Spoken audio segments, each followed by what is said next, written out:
Okay, we're live. Remi Warren, how are you, fella? Pretty good. How's it going? What's going on? I watched your show last night. Oh, did you? Good. Yeah, and I watched it again today. The show's called Apex Predator. It's on Thursday nights on the Sportsman's Channel. Yep, 8 p.m. And Eastern and Pacific. This is a show that last time you came in with Dan Doty, we kind of talked about it off the record, right? We couldn't talk about it yet. Yeah, it was kind of like in the wind there. It was not. We didn't have a network for it yet. We filmed like the pilot episode, and now it's a real deal now. Yeah, now it's actually good on television. Yeah, it's a real show. It's cool when stuff like that happens, yeah, right? it is. You plan it out, you work, and it actually comes together, and you have a real television show. Yeah, it's pretty exciting. So I've been pretty pumped about it because this is something that I've been thinking about for years. And then, we came in. Was it?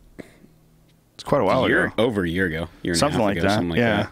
And now it's finally come to fruition, and people can look at what I've been talking about for the last couple of years. It takes a long time to make something fucking happen, man. It's this hurry up and wait game. Yeah. My buddy was in the army, and he's like, "Yeah, war is just hurry up and wait." And I was like, "That's television."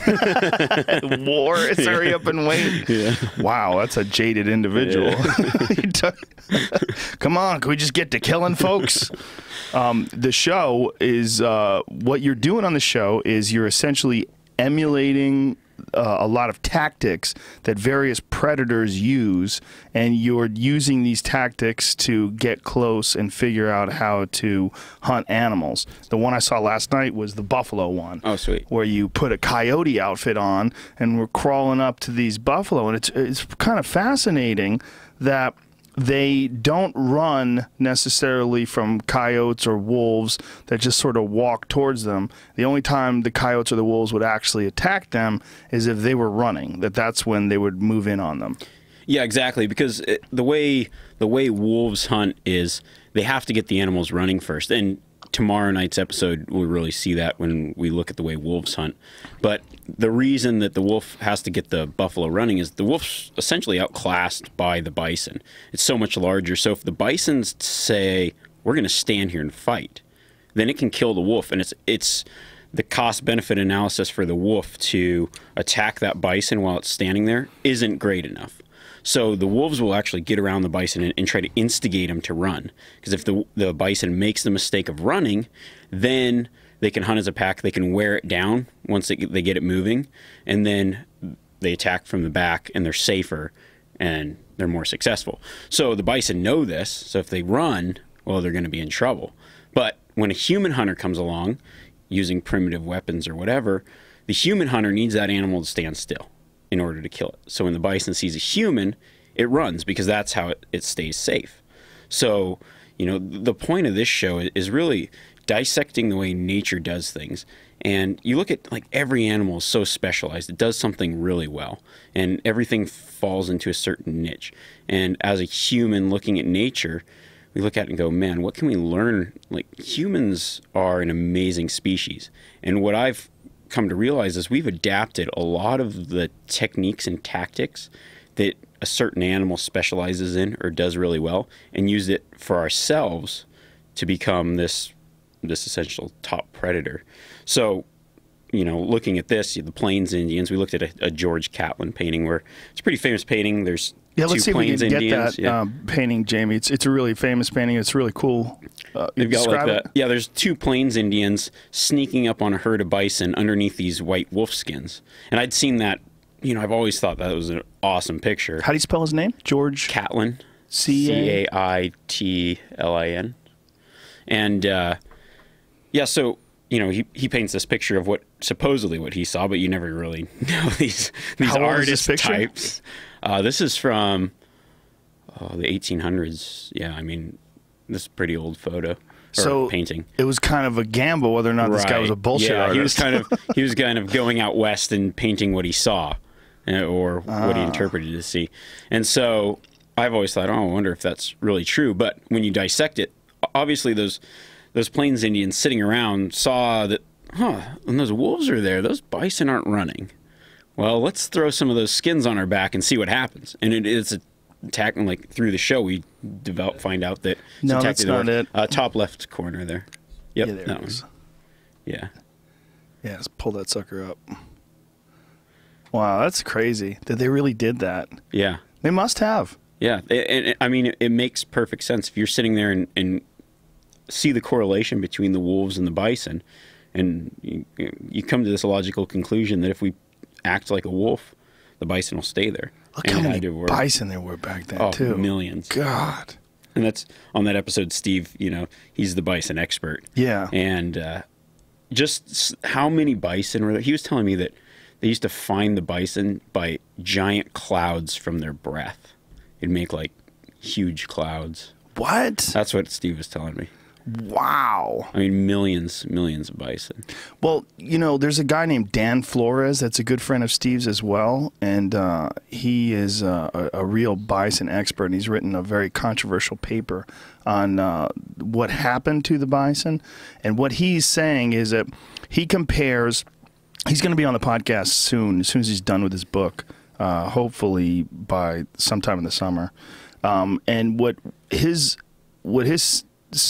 paper is basically saying is that the Plains Indians, once they had figured out how to ride horses and shoot from horses, were already on the way to wiping out the buffalo. Really? And the reason why the buffalo were in such high numbers was because that so many people, so many Native Americans had died from smallpox. And if you go back before the smallpox epidemic, the people that had arrived in North America, like the Dutch, when they had made an accounting of all the different animals, they'd talked about turkeys and deer and elk and bear. No mention whatsoever of buffalo. And they were visiting all these same areas that 200 years later had millions of buffalo. But during that 200 years, 90% of the Native Americans had been wiped out by smallpox. Really? And during that, and they were apparently like probably the #1 predator of these bison. I'm probably doing a really shitty job of explaining this. That makes sense. I mean, they would do things like the buffalo jumps, where just drive herds of bison off a cliff. Off of cliffs. And they apparently the wolves would feed, because there'd just be dead. I mean, you couldn't take all that meat. Doesn't if you've got a small village, you're taking what you can use. There'd be dead bison everywhere, and the wolves would come in and gorge on them. I guess there was an account where there was wolves so full on food they were just laying there in excess, just gorged. And they were just hanging around next to the Native Americans? Well, where the buffalo jumped off the cliffs. Yeah, but the Native Americans were down there too with the wolves? No, I think, I don't know if they would move on. At a certain point, the meat's going to go bad and take as much as they could process, just keep eating. And the wolves would just keep eating and eating and eating. Fuck. Because apparently wolves can gorge hungry like a wolf. That's really hungry. Duran was on to something. Yeah, because they'll eat. I read something. It was like 25 pounds in a sitting, and they can process that meat in 2 hours. So they'll just eat and eat and eat. 25 pounds of meat processing. Imagine if you ate a 25-pound turkey. Like you went to the supermarket and picked up a 25-pound turkey and you ate it yourself. And there's never been a wolf bigger than a human being, right? The biggest wolf ever is probably like 200 pounds, right? Yeah. Ever. Yeah. So we're talking about, 150-pound wolf, which is the size of a normal man, can eat 25 fucking pounds and go through it in 2 hours. That's insane. It's crazy. That's insane. It's competitive eating at its finest. Well, their bite power is also freaky. I didn't know. Ricky Gervais told me, and I was like, this guy's got to be wrong. He said that a wolf has a bite that's 5 times more powerful than a pit bull. I'm like, how could that be true? Oh, yeah? It's true. I can't fucking believe it, but it's true. Really? Yeah, I mean, they're not that... You look at, like, pit bulls have all these muscles in their heads, and they're known for their bite. Nothing compared to a wolf. Wolf can go right through an elk shin bone. It's crazy. Fuck. Yeah, that's one of the inspiration. Wolves were actually the inspiration for me to even think of this show. I'm pretty fascinated by wolves, but one day I was out hunting elk in Montana, and I'd been hunting this one bull, and it was the first time I ever saw a wolf in the wild, and I was really close too. I was like, "Oh, this is awesome!" Because this is before you really saw a lot of wolves. And then I actually got a little video of it, and then I go and do my hunt, and then the wolf happened to be hunting the same group of elk. And was it a lone wolf? Yeah, it was by itself. And I was actually I did Steve's podcast with Steve Ranella the other day, and I was telling him this same story.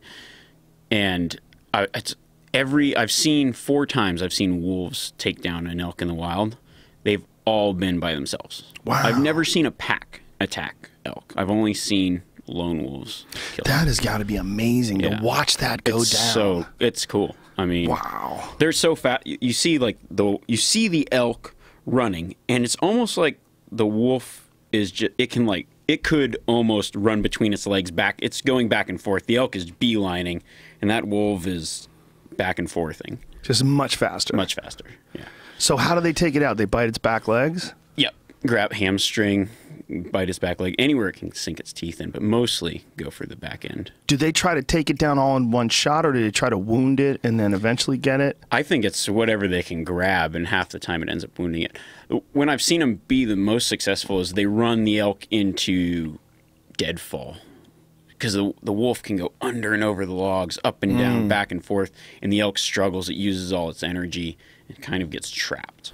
Oh, wow. So the wolves kind of funnel them into areas where they know they'll be more successful. Seems like it. Seems like I've always seen them catch them on the downhill, like run them down a canyon. In the bottom of a canyon seems to be where, I'm trying to think about it, yeah. It's like in the bottom of a canyon where there's lots of logs and things down. That's got to be an amazing thing to see happen live, because it's so rare to be able to be there. I mean, you might see a wolf, you might see an elk, but to see a wolf kill an elk, like to be at that moment where it didn't matter if you were there or not, that was going to go down. I mean, that's nature. Exactly. I was blood trailing my friend's wife's, she shot a nice bull with her bow last year, and we're sitting there trying to find this elk, and here comes this cow elk running with a wolf hot on its tail. Wow. And I was like, sweet, we're gonna watch it go down. And my buddy like yells at it. He didn't know what to do. I mean, it was right in our face. It was like right there, and he just kind of yells, and it spooks the wolf off. And I was like, why'd you do that? He's like, he's like, I don't know. I was like, now he's just gonna go hunt more. I mean, it would have been cool to at least see it, you know? You would have seen it, right? Oh, we were 75 yards away. I mean, it was right there in the open, like in this burn. It was amazing. God. They're incredible. I have so mixed feelings on wolves. I mean, one part of me thinks they're amazing. I love them. They're fascinating. But another part of me is like this reintroduction of them into the United States I just don't think it was really planned out very well. And their numbers are staggering now. Oh, yeah. Well, when we talk about the American model of conservation, there's checks and balances, and goes with game animals and non-game animals. So when you reintroduce an animal into an area that it hasn't maybe never been in that area, or it's been so long that it's been in there, they have to be managed as well. Otherwise, the whole ecosystem comes out of balance. Well, I watched this video about Yellowstone, about wolves in Yellowstone. It was talking about the impact that wolves have had in Yellowstone and all these other animals that are thriving because of the introduction of the wolves. And it's kind of interesting. But the reality of those animals is they're predators. You're not talking about any other kind of animal. You're talking about a predator. It's like if you have a large amount of elk in an area or a large amount of deer, I mean, this is a completely different animal than having a large amount of wolves. And when you're managing these types of animals with emotions rather than objective logic, that's when things get weird, because you've got a lot of people, their version of conservation never would include hunting a wolf.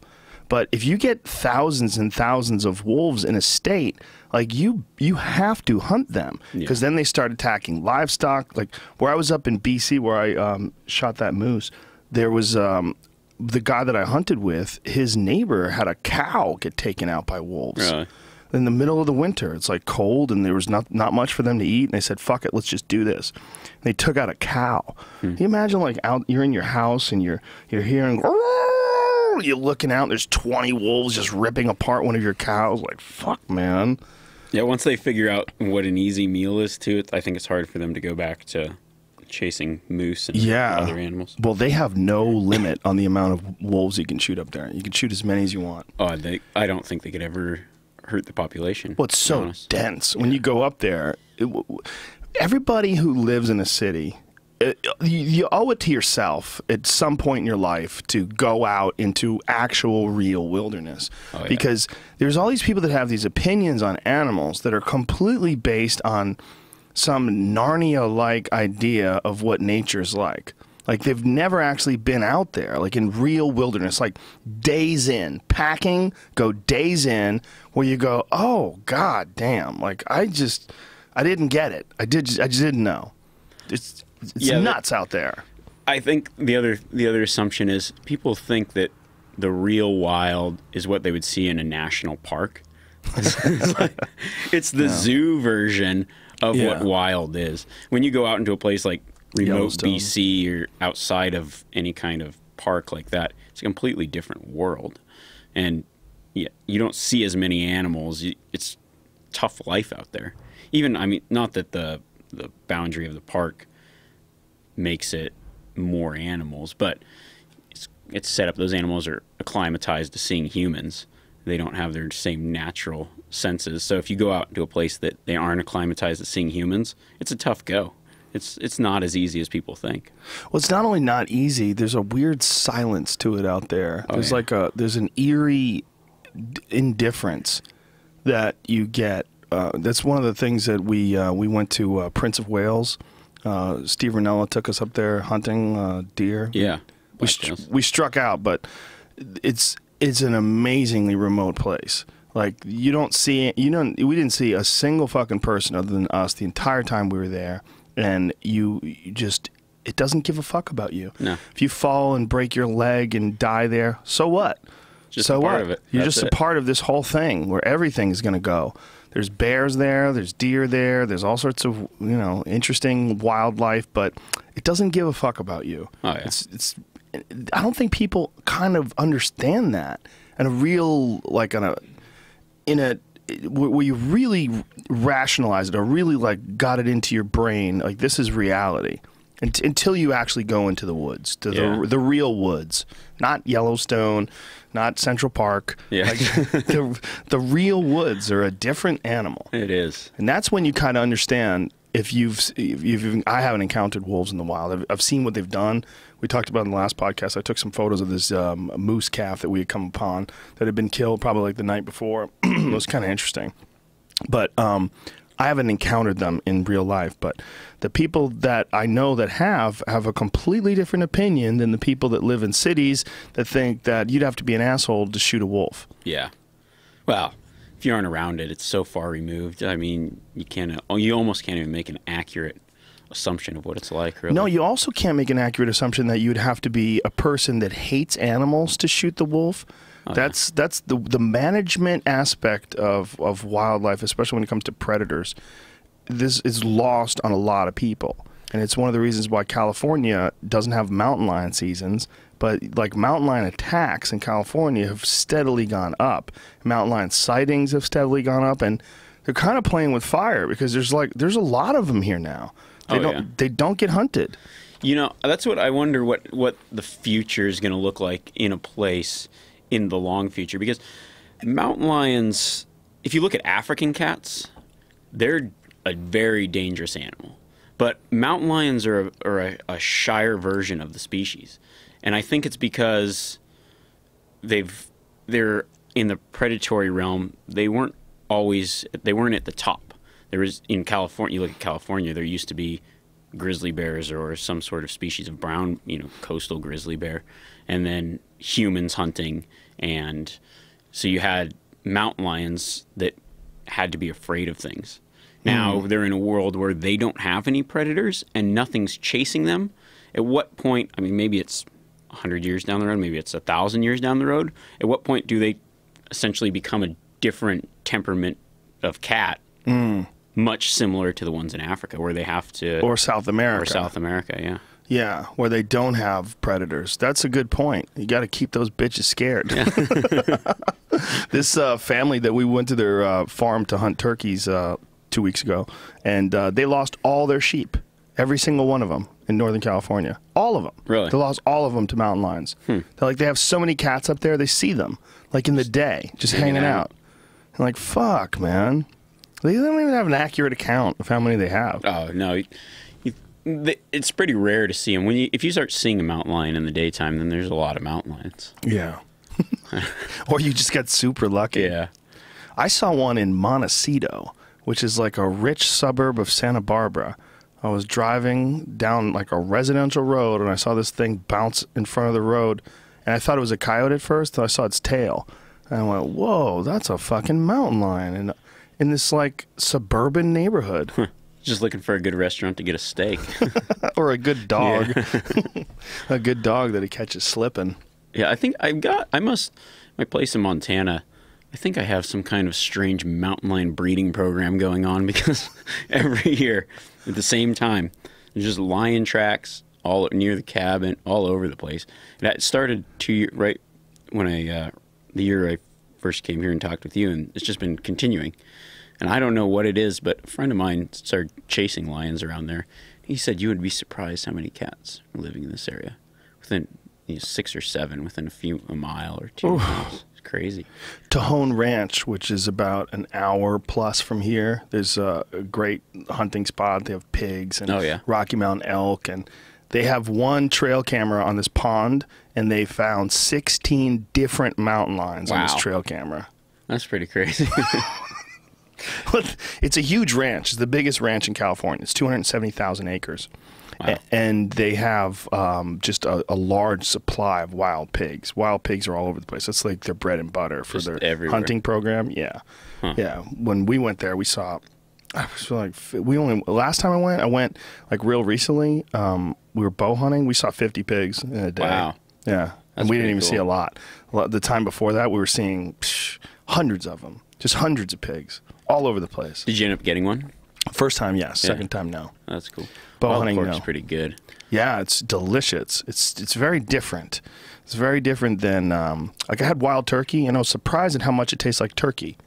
You know, especially the breast. I was like, it's good, but it's turkey. It's turkey. But you eat wild pork, and you're like, ooh, this has got a whole different thing going on. Depends on the pig the pig you get, because if you buy pork, if you shoot a boar, it tastes a lot different than a sow, or even like a pregnant sow maybe. Right. But in New Zealand, we get quite a few pigs, and this guy showed me this tactic where when you're skinning it, you get your knife sharp and make your initial cuts, and then he doles the tip on the concrete. And so when he's skinning it, because what it is he can skin closer to the skin and keep all the fat on the pork. Mm-hmm. Which normally, if you just kind of skin it off, take the hide off, all the fat's removed. But he said that if you leave that fat on, it gives it a lot more flavor, a different flavor, and it's really good. I did it, and it was pretty exceptional. What's the difference in the flavor? Like, could you describe it? It's more like regular pork, I would say. Yeah, more of a. Do you know who Joel Salatin is? No. He's a kind of a famous farmer. He's got some really unique ideas about farming, and he was a guest on the podcast as well. And what he does is he lets his pigs kind of run wild. He sets up like a large electric fence, and he moves that electric fence all over the place. So these pigs, the way they eat is they root. They eat acorns, and they eat like a normal pig would. There's plenty of food in the forest, but they keep them intact in a certain area with this portable electric fence. So they just keep moving the fence. So like the pigs will, root out this area and, forage in this one area, and then they'll kind of move them to another spot, and then they'll let them forage in that area. And so these pigs have a dark meat like a wild boar. Yeah. It's good. It's good. It isn't like domestic pork, but I almost prefer it. If you next time you get one, try to cook a little bit with the skin on. Oh, that's good. Really, with the skin on? You just start a big fire and get some water and just shave the hair off. Yeah, and then cook with the skin on. I'll bone it out first, and you can stuff the ham with, I don't know, some kind of stuffing, whatever you want, really, and then put it in the oven, roast it in the oven like that. You don't eat the skin, but I've seen people do that with domestic pigs. I've seen them do those big whole pig roasts. Oh yeah, that looks awesome. Yeah, that looks awesome. We tried doing that for a buddy's bachelor party, but we didn't get the fire hot enough, so we're all out here camping by this lake, and I brought this big pig, and I'm all excited about it. Get it out, and now we all have raw pig. So we fired up the grills and made the best out of the situation, but everything's closed. Everything just smelled like pork after that. Was it a wild pig, or was it a domestic pig? It was a domestic pig, yeah. I wish it would have been a wild pig. Yeah, you have to worry less about trichinosis, right, with the domestic pigs. They're actually lowering the temperature that you could cook a domestic pig now. The recommendation, they've got it down to 140 degrees. See, I've heard that the trichinosis comes from them eating rodents. So technically they could get. I mean, there could be mice because they would eat the feed, and the mice would get in with the grain and everything, and they can still get trichinosis. Definitely can That's what happen. I've heard. I wouldn't quote me on that, but I have definitely heard that a lot. Well, I've watched my chickens. I have domestic chickens, and I've watched them eat a mouse. Oh, yeah. They found a mouse in the chicken house, and they fucked that thing up, man. It was wild. Just Because usually they're just kind of, they just like peck in, and they'll, they get real happy if they find a snail or something like that. But they found that mouse, and they just stomped that little fucker. went to town. They went to town. They were fighting over it, and they were all tearing it apart. And you see their raptor past, you see their fucking their dinosaur Dinosaurs. in them. That's right. Ugh. Because on Apex, I wanted to look at a lot. I'm just fascinated by birds and the way they move and hunt, especially predatory birds. Because a lot of people think of birds as seed-eating, bird bath animals. Most birds are meat eaters. They're carnivores. Yeah. Or, well, I mean, there's a lot of smaller species that aren't, but there are a lot of carnivorous birds. And the way they hunt, like the great blue heron, we did an episode that'll be coming up here shortly. The thing's got a spear attached to its head. What other animal? There's videos of great blue herons spearing these gophers. It's really unbelievable. Oh, I want to see something. Pull that up, Jamie. They have a spear on their face. Yeah. Well, how about pelicans? Pelicans. They got a scooper. A net. They have a built-in net. Yeah, man. I rented a house in Malibu for a few months, and when I was getting something fixed in my kitchen, and the house was like right on the water. It was really fucking cool because I would eat breakfast every morning, like essentially, like you'd look out from the kitchen table and just nothing but water, and I'd watch these pelicans diving in, and I'd watch these swarms of birds when they'd find fish feeding. Oh yeah, it's so wild to be around them. Oh, look at it. Blue heron spears a gopher. So what is he, just chilling, waiting for it to pop its head up? Yeah, I don't know if this is... Oh! There's like... That's it. He just whacked a gopher. They'll catch anything. But he speared it. That's what's crazy. They stab it. Imagine you had a weapon built into your face. Is this another one? Yeah, that's a pretty good one. A weapon built into your face. Catch them.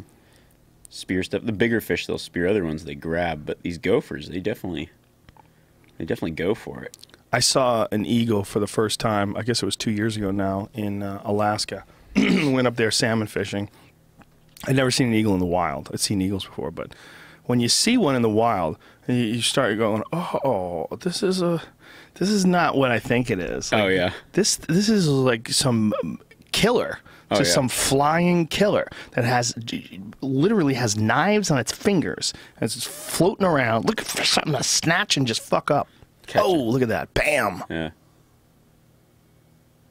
Just jacked that gopher. It's like, there's your birds. Wow. Catching gophers. Dinosaurs. Yeah, they look like it. They're pretty cool. Yeah, birds are fascinating, man. Have you ever seen the videos of the harpy eagles in South America? Oh, yeah. Ooh. They're cool. Harpy eagles killing monkeys and sloths, flying off with these sloths. Apparently they're the biggest eagle, right? The harpy eagle, I believe, is the biggest one. Yeah. Well, I'm not sure. I don't know. I believe they are. Yeah. I think so. But either way, they're fucking enormous. And so they did this nature documentary where these guys were setting up a camera on a harpy eagle's nest, and they had a chance. Here goes one. Look at this. Whoo! Poor sloth. What a shit deal. It's like he lives his life in slow motion to get ripped out of a tree by an eagle and put on Nat Geo Wild. Oh, God. Seriously, what a shit deal it is to be a sloth. Oh, that's crazy. Oh, God. I mean it's amazing that they can fly with an animal that size, too. Easy, too. Look how he swoops in. That's Bitch! Bam!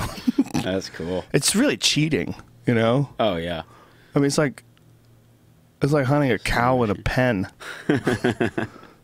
That's pretty cool. It is really cool, but that's an eagle. You know, I mean, that's what we think of when we think of a bird of prey. Yeah. That is the quintessential bird of prey. Doing this Apex Predator show, I've got to get up close and personal with a lot of animals that I just think are pretty badass. And we did one that was a golden eagle episode. Oh. And went to with this lady. She runs like this rehabilitation center, Raptor of the Rockies, and she's got all kinds of crazy raptors. And there's a golden eagle and a bald eagle in the same enclosure area. We got to take the golden eagle out and check it out. And the golden eagle is an impressive. I mean, it's quite a bit bigger than the bald eagle. It's an enormous bird, Yeah, right? it And they're is. native to Colorado and the Rocky Mountains. Yeah, they're probably the most widely distributed eagle in North America. I mean, all the way through Mexico. They are a crazy predator. Yeah, I've seen some videos of them killing wolves. When they, In Mongolia. Yeah, the Mongolian Yep. guys. That's bizarre. They've trained these eagles to hunt wolves for Yeah, them. it's pretty crazy. Yeah, it's an enormous bird. And it's really crazy to think that at one point in time, they were even larger. You know, they had much, much larger birds of prey in North America. Look at the face on that thing. God damn, those eyeballs. Yeah, apparently that's what I was studying their eyesight. And they can spot medium-sized prey from up to 2 miles away. 2 miles. Isn't that I mean, that's the thing that one of the things that just so much fascinates me about animals especially is they have capabilities that it's almost hard with all our technology to even replicate. Yeah. If you really think about it, there's a lot of weird stuff on this planet. Dolphins using sonar and eagles being able to see 2 miles away, or there's just a lot of crazy things in nature that has taken us years and years to replicate some kind of machine or contraption where we can even compare to it. And in some cases, we haven't even come close, like the smell that a bloodhound can pick up. Exactly. Smelling things that have been there ages ago. We don't have any idea. Days. Like, we don't have any idea how to make a piece of equipment that can smell better. something in the distance the way a dog can. When dogs start... I mean, I would just love to wonder. I would love to experience what's going on inside their nose when they catch a scent. Yeah. Like, what is that? What are they catching? Smell where a bird walked. It's crazy. Yeah, they say that the comparison is with skunk spray, because with skunk spray, a person can pick up parts per million in a way that you can't with any other spray, with any other smell, rather. Like when you're driving down the street, like there's this area near my house, and as I'm driving on my way home, I smell skunks in this one spot all the time. And they're probably blocks away from me. Right. But I smell them so clearly. Like I roll down the window, like you could It's smell. like they're right there, and they were like there they're right days there. ago, probably. Yeah, it could be, or it could be they're definitely not right there. They're probably blocks spray. away from me. There's nothing else that I could think of that's that small that you could smell blocks away. Yeah, it's crazy. They say that that's kind of like a dog, but way better. Like they know where it is. Like they don't just go, "Fuck, what is that?" They go, "Oh, it's over there. It's over there." Yeah. Like a dude. Like I think it's you can make them smell a dude's socks, and then they'll know he's over there, and they can chase his ass down. Just like you could smell a skunk, they could smell a person like that. It's fucking crazy. So, have you been elk hunting yet? Not yet. One of the things I always tell people is, especially if you haven't been elk hunting, most of the elk that we end up killing, I attribute to smelling them first. And people that don't elk hunt would never pick up on it. But I'm hunting with my nose almost as much as I'm using any other tactic. Really? Oh yeah, and I always keep a lighter in my pocket, and as soon as I pick up the scent, I flip the lighter on and see which way the wind's going, because you'll catch it. Like if the wind blows for a split second or swirls, you'll smell it, and you can get right in. And I can distinguish the difference between the smell of an elk and where an elk's been. You can actually smell like an elk's urinated right here, or there's a wallow, and there's a different smell between that and the smell of an animal. So I'll tell my clients, I'll say, I smell an elk, like a physical animal. Be ready. It's within X amount of distance, and just through practice, you can decipher those things. What is there a way you could describe it? Like, what does it smell like? So, smells are the hardest thing on the planet to describe. An elk smells a lot like a beef cow, but there's a different note to it. And the smell of, on say, a bull, a live animal, it's a weird. It almost smells hot. I don't know how to describe it, but you can smell the difference. It's stronger, and it just smells different. Hot. Yeah, I don't know. It's like at the very end of the scent, you can pick it up. Does their smell vary based on whether or not they're in the rut? Yeah, it does. Well, the intensity of their smell varies. A cow elk will smell different when she's like in heat or during the rut. Same with mule deer. You'll smell mule deer as well. Wow. Well, I know when we hunted mule deer, Renell was telling us don't touch the tarsal gland. Because that gland, if you get that on you, or if you get it on your, especially if you get it on the meat, it just funks up everything. Yeah. What does that smell like? It smells like musty deer. Just funk. Yeah, funky deer. Just deer funk. Yeah, you can. Have you ever got it on the meat before? No, not that I know of. I did have one mule deer that I shot during the rut with my recurve bow, and it was not as good as other deer. It was probably one of the worst tasting deer, and so maybe I did somehow. Because I thought I was eating it and going, this tastes like they smell. Really? Yeah. Usually they taste great. Make sausage. Usually they smell great, yeah. or it tastes great. They taste awesome. But it could have been that, or it just could have been, I don't know. Who knows, really? What is, if you, doing this show, what has been the most surprising thing when you're analyzing all these different animals and their hunting tactics? I think the most surprising thing is humans have a natural, innate ability, hunting ability, that is very comparable to animals that have to hunt to survive. And I say that like one of the things that really brought this to light was one of our last episodes of the season. We look at the river otter. Well, it's a mammal that hunts underwater. We're mammals. Can we hunt underwater? And I'm pretty much from the desert, so water is, people are in the water, but I think of it as something that people have trained their whole lives to do, or whatever. Be efficient free diving. So I go to Florida and kind of just try to uncover how humans compare to mammals that hunt underwater. Turns out we have the same dive reflexes and other things as other mammals that hunt underwater. And anybody off the street can initiate these reflexes. The thing that our trouble is our mind. We have this mental threshold that we have to get over. But once we get over that, within 2 hours, I was able to hold my breath for over 4 minutes. What? Yeah, crazy. What? It's all a mental Well, you're thing. in really good shape, No, though. but this is the guy that I did this free diving course, and the guy is like, we could take, if everyone could just block mental things out of their mind, pretty much the average person off the street could easily hold their breath for 3 minutes. And if you could completely clear your mind, pretty much everyone could hold their breath for 4 to 5 minutes. That's insane. It's crazy. So it's just the panic, the freaking out, like I gotta breathe, I gotta breathe, I gotta breathe. Yeah, but there's this mammalian dive reflex, and it restricts your capillaries, slows your heart rate automatically. Your spleen releases more red blood cells, so your body consumes less oxygen. It's the exact same thing that happens in whales, dolphins, otters. So we're just born with these things that other predators have, and it kind of really comes out in this TV show. And that's one of the things that I really wanted to do this, because looking at it and talking about it, you say, what are you doing? And at the onset, it sounds completely ridiculous, especially to a guy like me that's made most of my life hunting. So I go, okay, well, what am I doing here? I'm trying to dissect nature and see, is hunting really something that's natural for humans to do? Are we meant to be hunters? Are we born to be hunters? And obviously there's a big learning curve in it, but we are very similar to these other animals that are born predators. Well, it only makes sense that if buffalo have a natural instinct to avoid bipedal hominids, because they've seen that, okay, they get shot, we get killed, and they know that wolves come around, okay, don't run, stay put, and we'll fuck these wolves up. Like, it almost seems like all this information just gets passed on somehow or another through genetics, and that's how these animals manage to be here. Yeah.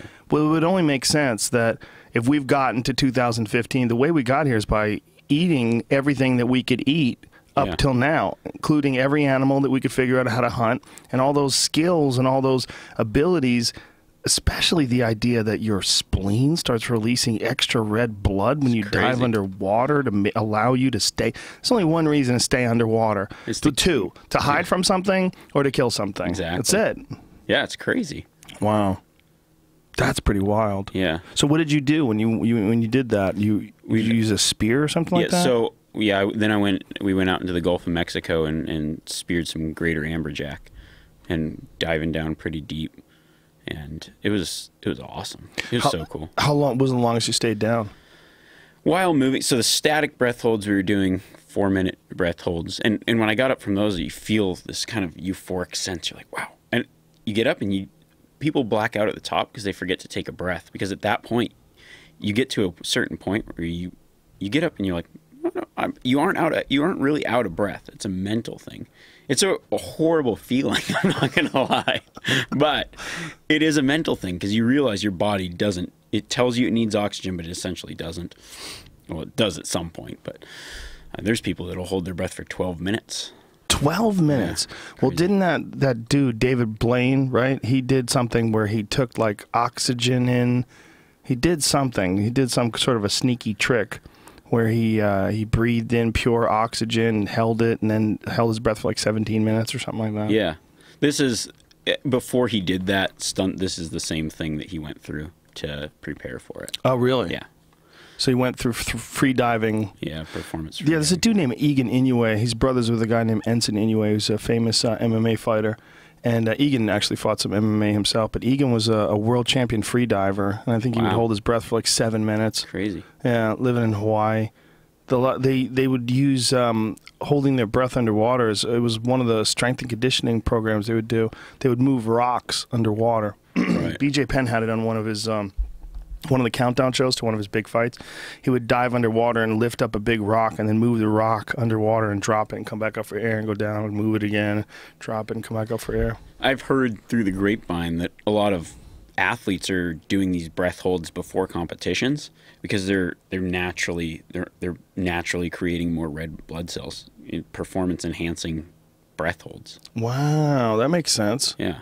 That makes sense if you're saying that the spleen releases it when you're underwater, it probably is releasing it because you're holding your breath. Correct, yeah. Wow. It's just That's going to be the new doping. They're going to tell you you got to breathe, you fuck. Yeah. Are you breathing? New blood doping. But there's a lot of athletes that are initiating these natural responses to enhance their performance. Yeah, that's one of the big ones that I've been really getting into over the last few months or year or so actually is cryogenic therapy, where you go into this chamber that's 250 degrees below zero. Wow. You put a surgical mask on, earmuffs on, gloves, you have underwear on, and you wear socks and like rubber Crocs so that your foot doesn't touch the bottom because you will get frostbite. Anything you touch, you'll get frostbite. And you step in this thing for 250 degrees below zero for 3 minutes. Okay. And you get out, and you feel fucking fantastic. When you get out, you feel like you could jump over the building. Just wow! You just everything just feels so good once because your body thinks it's gonna die. Your body pulls all its blood into your internal organs. And when you come out, they actually do a temperature test of the surface of your skin.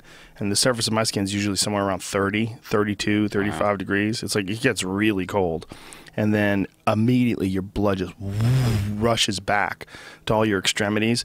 And the anti-inflammatory response is spectacular. So people who have like pretty significant injuries, arthritis, like even people that are like close borderline and needing like hip replacements, they've been able to put it off by doing this cryotherapy and mitigate almost all the pain.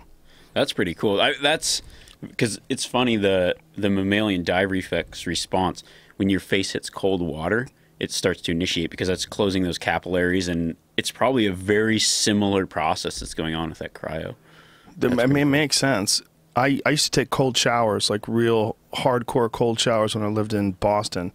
There was this guy named Bob Caffarella that I used to do Taekwondo with, and he was a senior student. He was like ahead of me. He was a black belt before I was. He was like and he was a fucking madman. He used to sleep at the gym, trained all day long. You'd always see him training, but he was also into like forcing himself to do things that he didn't like to do, to be uncomfortable. Yeah. And what he'd do is in mid-January, he would take cold showers.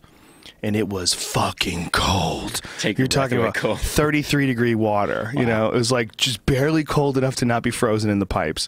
And he would turn that shit on, and he would take a shower in there, and he would just breathe in there. And he'd be like, fuck. And I remember trying, and I did it a few times. But it's just like you can't. That's the thing that freaks you out, is like you got no breath. Yeah. It's like, why can't I breathe? Like it should be, being cold makes sense, but why can't I breathe? Yeah. And I guess it's probably the same sort of a response. It is, yeah. Wow. It's pretty cool. You would think that maybe taking a really cold shower before you perform, before you do anything athletic would benefit you as well. I would think so. There's a lot of things that nature can teach us that our bodies just do by themselves. What was the motivation to do this show? Because this is very different than Solo Hunter, which is how I found out about you, which is a really cool show. It's still around. If you guys want to catch some episodes, and in that show, you would go out by yourself, just bring cameras, and really fascinating stuff. And I'm still doing that show, and I don't really plan on changing anything with that because my bread and butter is going out and hunting. It's what I love. But I wanted to get a little bit deeper and do something different. And by something different, I wanted to also do something that looks at hunting, and any person watching the show, whether they're a hunter or not, could look at this and go, you know what? There's something here. There's something that shows me that humans are meant to be hunters. If I can make one person think that and go, okay, well, maybe hunting isn't so bad, then for me, that's a bonus. Because it's something that I love. I don't want to see hunting go away, because if I did, then that's my passion. That's what I'm all about. So if all of a sudden it disappeared, wasn't allowed or whatever, people didn't understand it, then for me, I'd feel like I don't know what I would do. Is that really possible, though? I mean, that seems I don't very unlikely. necessarily know. It could be. I mean, you never really know because it's not guaranteed. There's just like mountain lion hunting isn't allowed in California. It makes no sense ecologically or whatever if people's emotions get involved with management or whatever. It just seems like California is such an extreme example of people who don't have experience with wildlife or making those choices, or definitely don't have experience with hunting. The whole Department of Fish and Game out here isn't fish and game. It's fish and wildlife. It's one of the few states that has a distinction in the way it labels itself. But the other reason is I professionally, I've made my living hunting. And there's always been this idea for me of kind of taking it deeper. And in this show, I actually learn something every time I do one of these. As ridiculous as the premise might be or whatever we're trying to do seems ridiculous to me sometimes at first. And then I go through the steps and I really learn something. And if I can learn something, I've been doing this forever, then I feel like other people watching can learn something. Other hunters, other people in general. Yeah, no doubt. I think just the hunting itself is a learning experience. There's so many bad ideas that people have or just bad misconceptions about hunting, and a lot of it comes down to we look at hunting, or people look at hunting a lot of times, they look at the negative aspects of like trophy hunting. Like trophy hunting seems kind of gross to people. Like the recent one was that lady who was laying down next to a giraffe. Yeah, I just saw that today. That's just really it's just poor taste, poor management, poor thinking. Like you could keep going on and on forever. Like, why would you lie down next to a giraffe smiling? You know, the whole thing is very strange. And the real fuck up about it is that it puts out this image that confuses the real issue at hand, which is this was a large non-breeding male that they were going to take out anyway. Like this was, they had already deemed through their conservation efforts that they were going to take this giraffe out, and that they were going to use it to feed these villagers. So her paying money to go and shoot this thing actually helps all these villagers. It gives them food, then they take the money, they can apply the money to, you know, whatever, making wells or whatever they do with the money that they get from hunters paying to hunt these animals. There's a benefit to it because that animal wasn't going to be around much longer anyway. Yeah. Her stepping in and going, but then when you put it on Facebook and you're smiling and it's all so fucking confusing. Like to everybody else, that goes, well, you're an asshole. You just shot a fucking giraffe. Who eats giraffes? You know, like no one's. You're not like going over there to feed your family by shooting giraffes, and then you find out, well, you actually can eat giraffes, and actually giraffes taste like a lot of different animals they're related to. Yeah, tastes like meat. Yeah, they're deer. Yeah. They're essentially crazy-necked antelopes, right? Yep. Isn't that what the family they are? They're antelope. Yeah. Yeah, I mean, Antelopes are delicious. Yeah. But giraffes are so nice. You go to the zoo, you know, I had this bit in my last special about giraffes being like the only animal that I don't feel bad that they're at the zoo. Yeah. Because they wake up and they're like, another day with no lions. And they just wander around like having a great old time. Like, we're so confident that giraffes are nice that they let babies feed them. Yeah. Like, when my daughter was 2, I was holding her up in my arms and she's got her little tiny little baby hand out with a piece of lettuce, and the giraffe comes over, wraps its tongue around the lettuce and takes it. And she's laughing, and like, they're so confident at the zoo in a giraffe's behavior that they'll let babies feed them. Which is crazy. In the wild, though, giraffes can be, like a bull giraffe can be pretty dangerous animal. Probably because of their size, but I've seen giraffes fighting. It's great. Their necks and wham, and they use their neck like a weapon. They do. whip their head into each other. But they're, you know, I think people would assume too, like, oh, giraffes would be really easy to kill because they're so big. I got this. I was working in South Africa, and on this place, there's a few giraffes there, and they would get this disease from ticks, and so the guy would hire these professional hunters like myself or whatever to inoculate the giraffes with these paintballs filled with like we call it douse or drench. It kills parasites.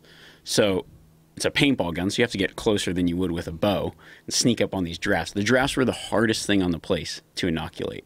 Really? Oh yeah, because they can see you coming forever, and they were skitterish. Because they wanted these giraffes to survive, and 2 of the giraffes had actually gotten killed by power lines, so there's only a few giraffes left. Power lines? There's a big windstorm, and 2 giraffes, boom, zapped, dead. Whoa, the lines came down and cooked them? Holy I don't know shit. how it happened or what, just whipping in the wind and killed both of them. Whoa. But, so the guy was really set on dousing these giraffes. So I went out there, and I don't know why because there was a lot of other animals in this area that just weren't accustomed to the ticks there, because they might have been from another region, and they kind of do this on these giant, I don't even know what you'd call them, preserves in Africa. Like if you go on a photo safari in South Africa or whatever, it's essentially there's places where, say, they bring in animals, and maybe that animal wasn't indigenous to that region, but they swapped with this game reserve area over here to kind of integrate breeding and keep the populations existing. And so you bring in a giraffe to this portion of Africa that maybe hasn't had giraffes for who knows how long, and the ticks there will kill them. They get these diseases from the ticks. Oh. So, but there was a lot of other animals like that too, so I'd go out at night or whatever and try to shoot these antelope with paintballs that would kill the ticks. And I never saw the giraffes at night. I don't know why. Maybe it was kind of weird. You'd think you'd find them, and maybe I was just driving past them and there'd be trees. Or maybe they're laying down. Maybe that's why I didn't find them. I don't know why. I couldn't figure that out. But they were the hardest things to shoot with a paintball gun. So there it is. Paintballing giraffes is one of the hardest things I've ever had to do. Those wild game preserves in Africa, boy, that is a goddamn conundrum. And if there's ever anything that stirred up the sort of the horrible feelings that anti-hunters have, it's those game preserves where you could just go there and just kill these animals. And it's such a catch-22 because these animals, a lot of them were bordering on being extinct just a couple of decades ago. Yeah. And now their populations are thriving. But the vast majority of them are in these high-fence game operations. It's real weird. Well, even in the places that aren't hunting, where they just are for photo safaris or what have you, you get, say you bring in, I'll pick a species, Lechwe, kudu. There you go. So you bring in kudu to this place where it could be 200,000 acres, and people are going to come and take pictures of these animals. Well, if there's no hunting there, even with the lions and other things that they have there, the kudu one of these populations may explode. They cannot sustain themselves. They have to manage these areas too. So a lot of times they do game captures, or they may allow some hunting that the people taking photos don't even know about. But whenever you have these populations, it's the same as managing animals in the state of Montana, just on a smaller scale. you have a limited amount of food supply. You have X amount of animals. These populations are growing at this rate. The predators are only taking care of this much. Therefore, excess has to be taken care of. And some of those excess animals are animals that used to be near extinction. And now, if you don't manage them, they'll all die off of wherever they're at. It's so crazy. Yeah. It's so crazy also that this is a giant booming economy in Africa now. Oh yeah. And all that, it's a business on multi levels too, because the landowner now owns the meat.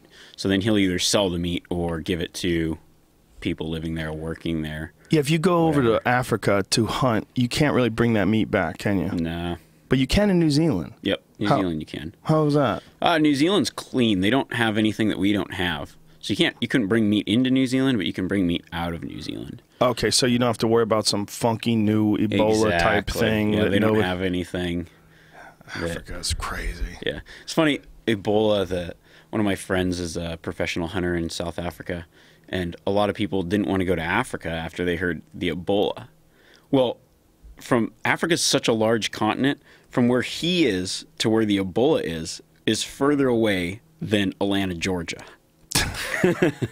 Wow. Yeah. Not to Americans. Yeah. That's goddamn Africa. That's Africa. It's Ebola. It's all the same shit. You're going over there. Ebola. They all got AIDS. Yeah. From the monkeys. Yeah, we don't realize how big it is. We did an image on the podcast recently where we pulled up. There's an image of Africa, the continent, and how enormous it is, and how many other continents you could stuff inside of Africa.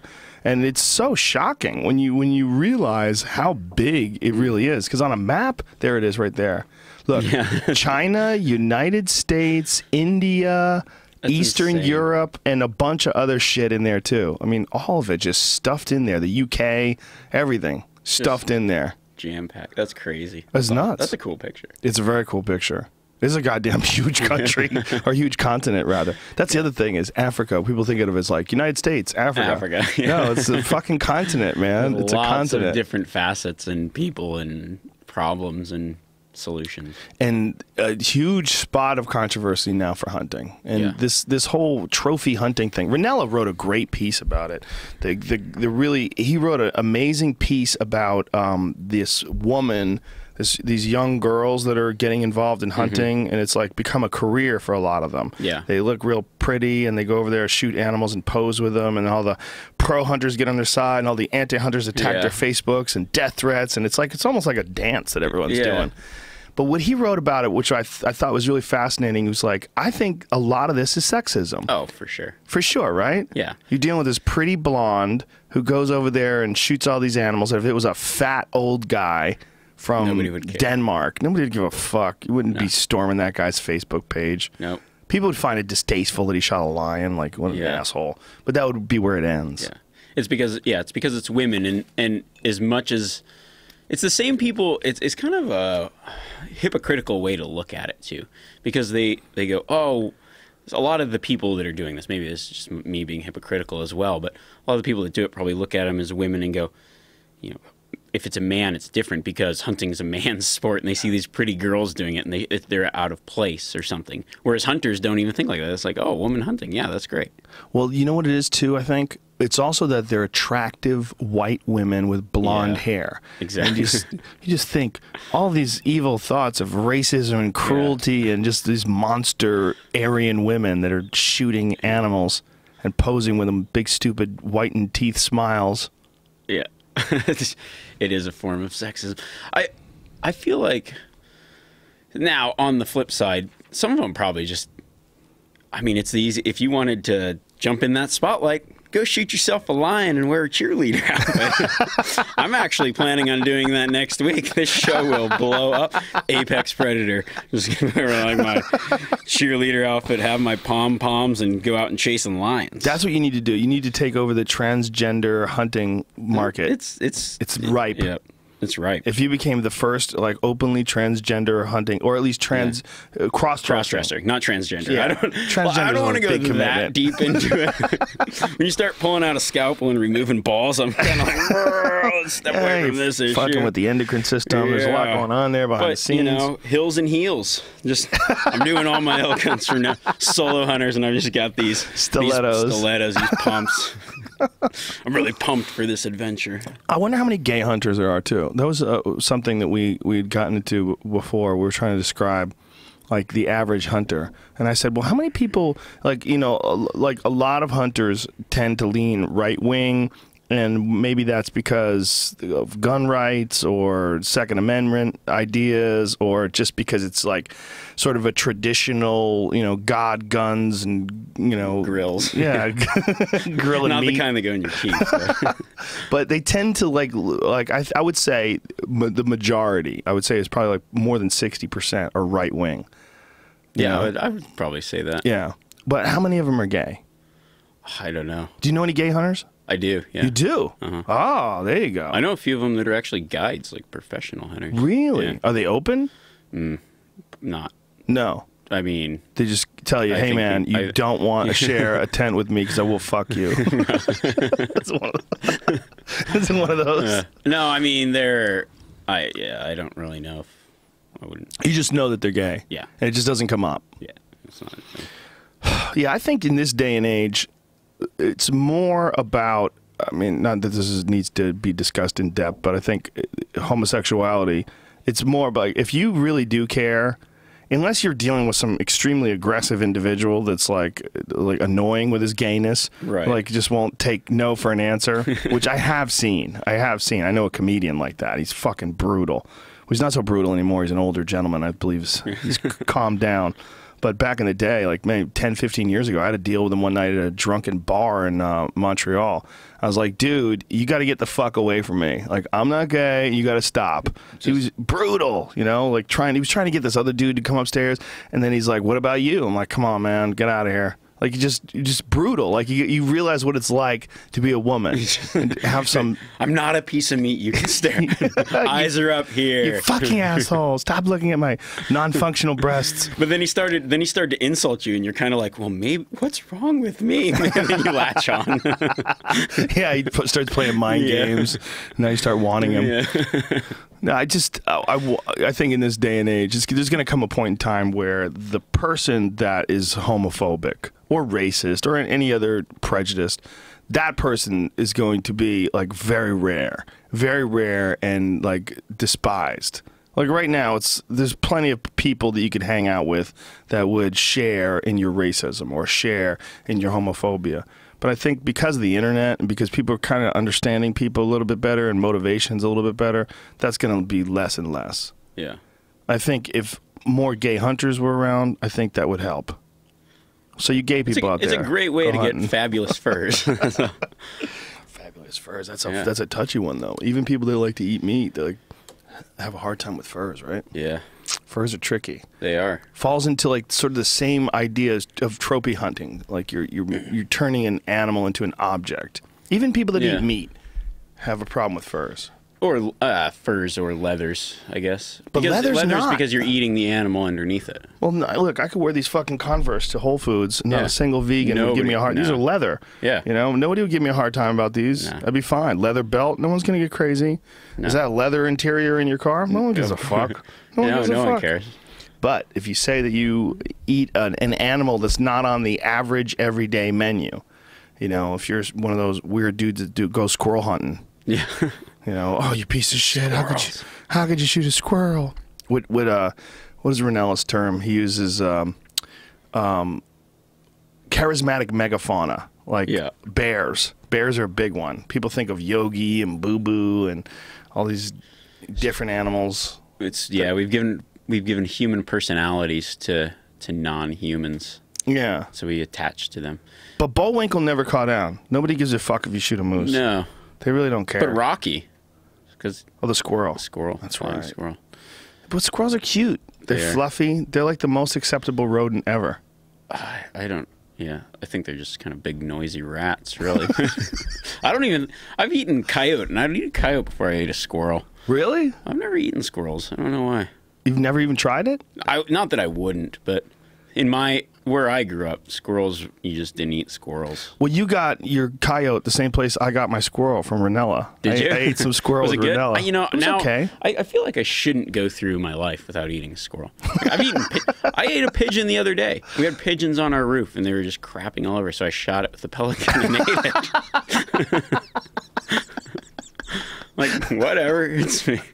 You know, That's hilarious. I felt, well, yeah, I feel like when you utilize it, then it's okay. It kind of, for myself, it justifies it. Like, Yeah. oh, okay. Yeah.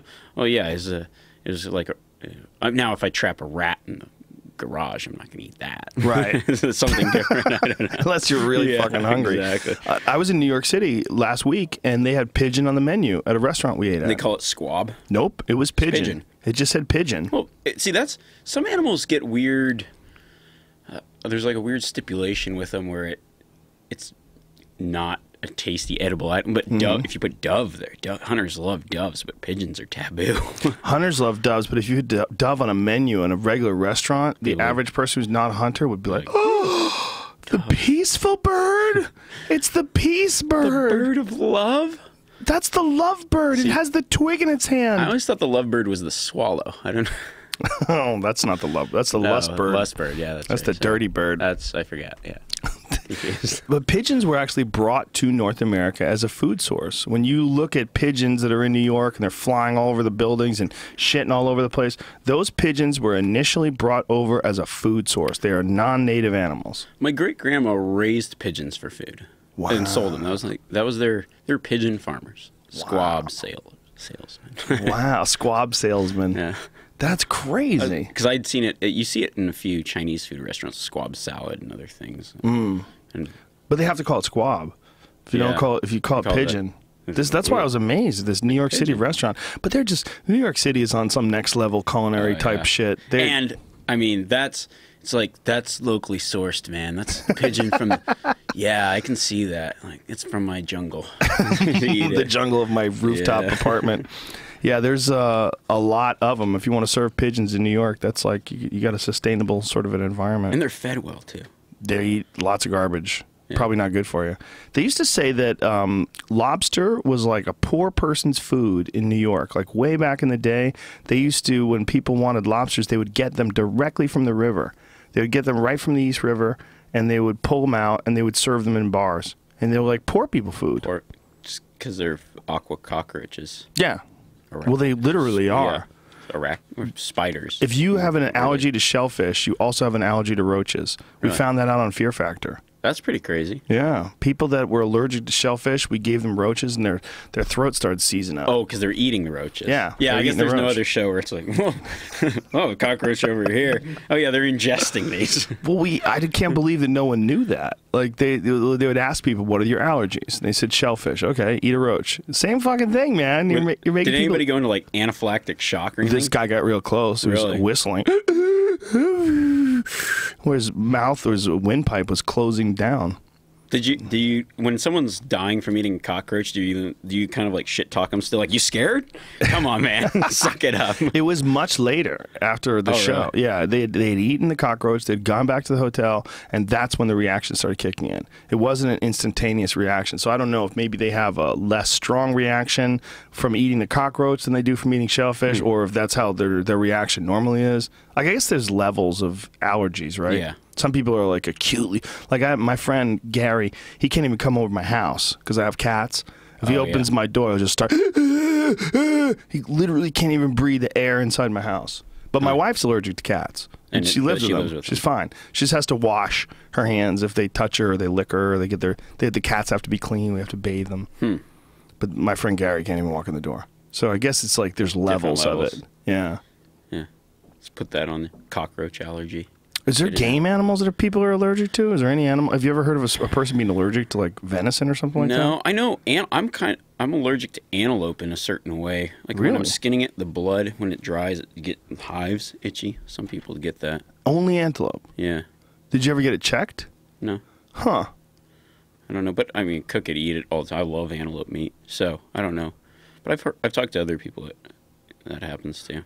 If you had to say, like, what is your all-time favorite meat? If somebody restricted you to one meat for the rest of your life. Oh, it's so tough. Probably elk. Yeah.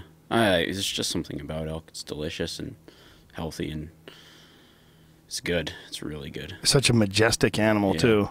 I've only seen a few of them in the wild, but every time I see them, I'm just like, whoa, look at that thing. And it's a fun animal to, I mean, it's a hard animal to hunt. A lot of people don't realize, but the payoff's amazing because it's pretty large and some of the best meat around. I keep coming back to elk is the best.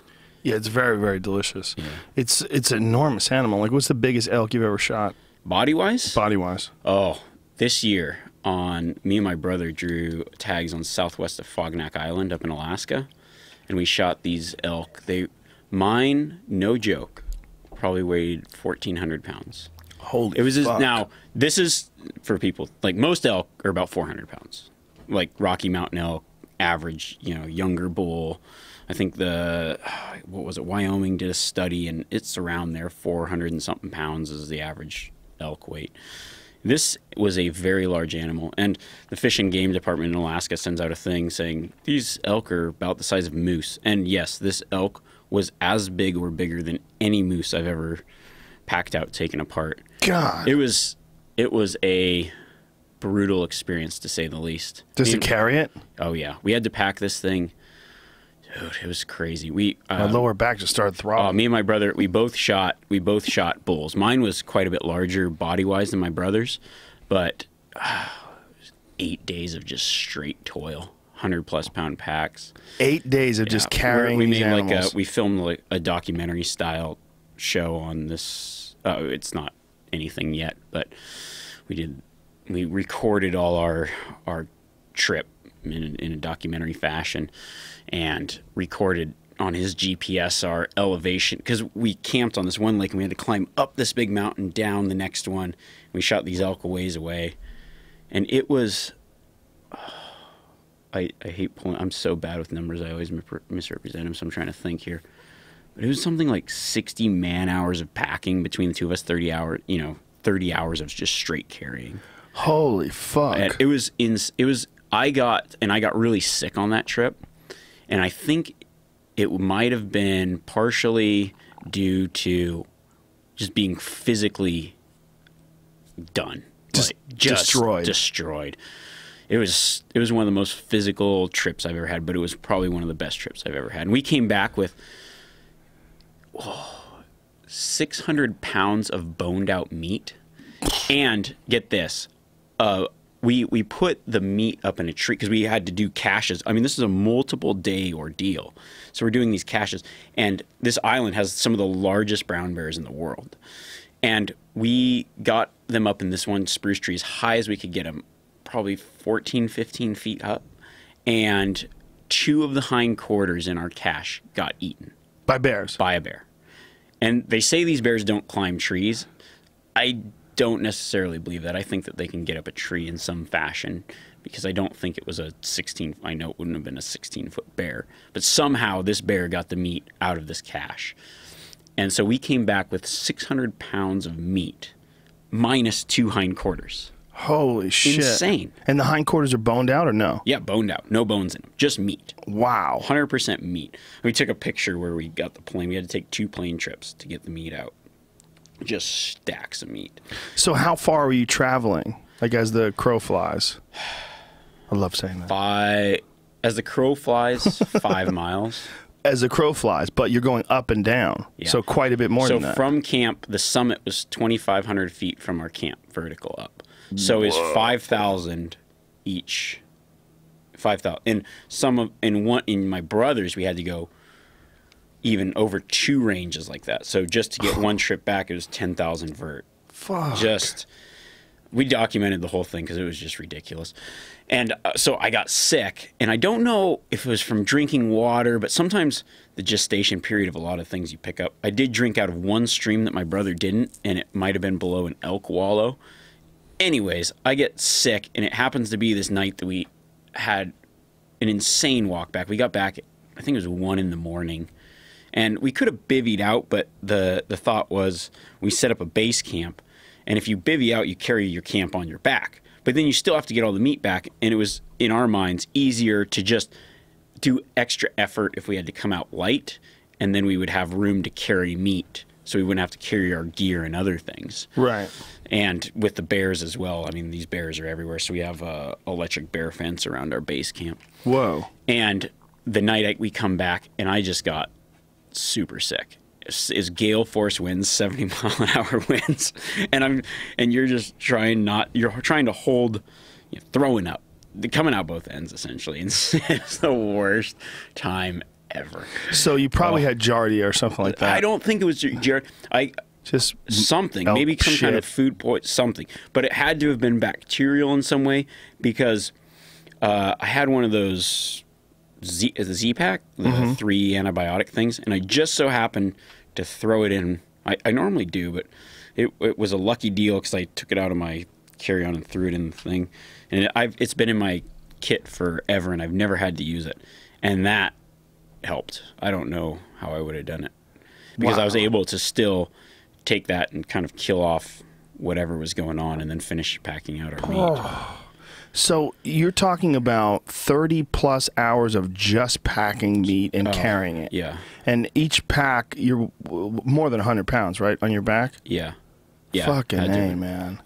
My brother's in really good shape, and he's a bigger guy than me. So carrying the same amount of weight for me, it's my little brother. He can't carry more weight than me. I hope he doesn't listen to this, because I was hurting. I didn't want him to know it, but I was, I still hurt from it. He's like a competition to see like who breaks first. Exactly. Who can deal with the hardship better. Exactly. And if I'm ever in a wilderness hard situation, like, that's the guy I want in my corner. He's just an awesome dude. And because of it, it ended up being one of the coolest trips ever. And while we're hiking, the thing we do, you're just like walking and working hard, and all we do is talk about how few calories, or we memorized the amount of calories in every mountain house. That was our thing, is mountain house, those meals, those freeze-dried meals.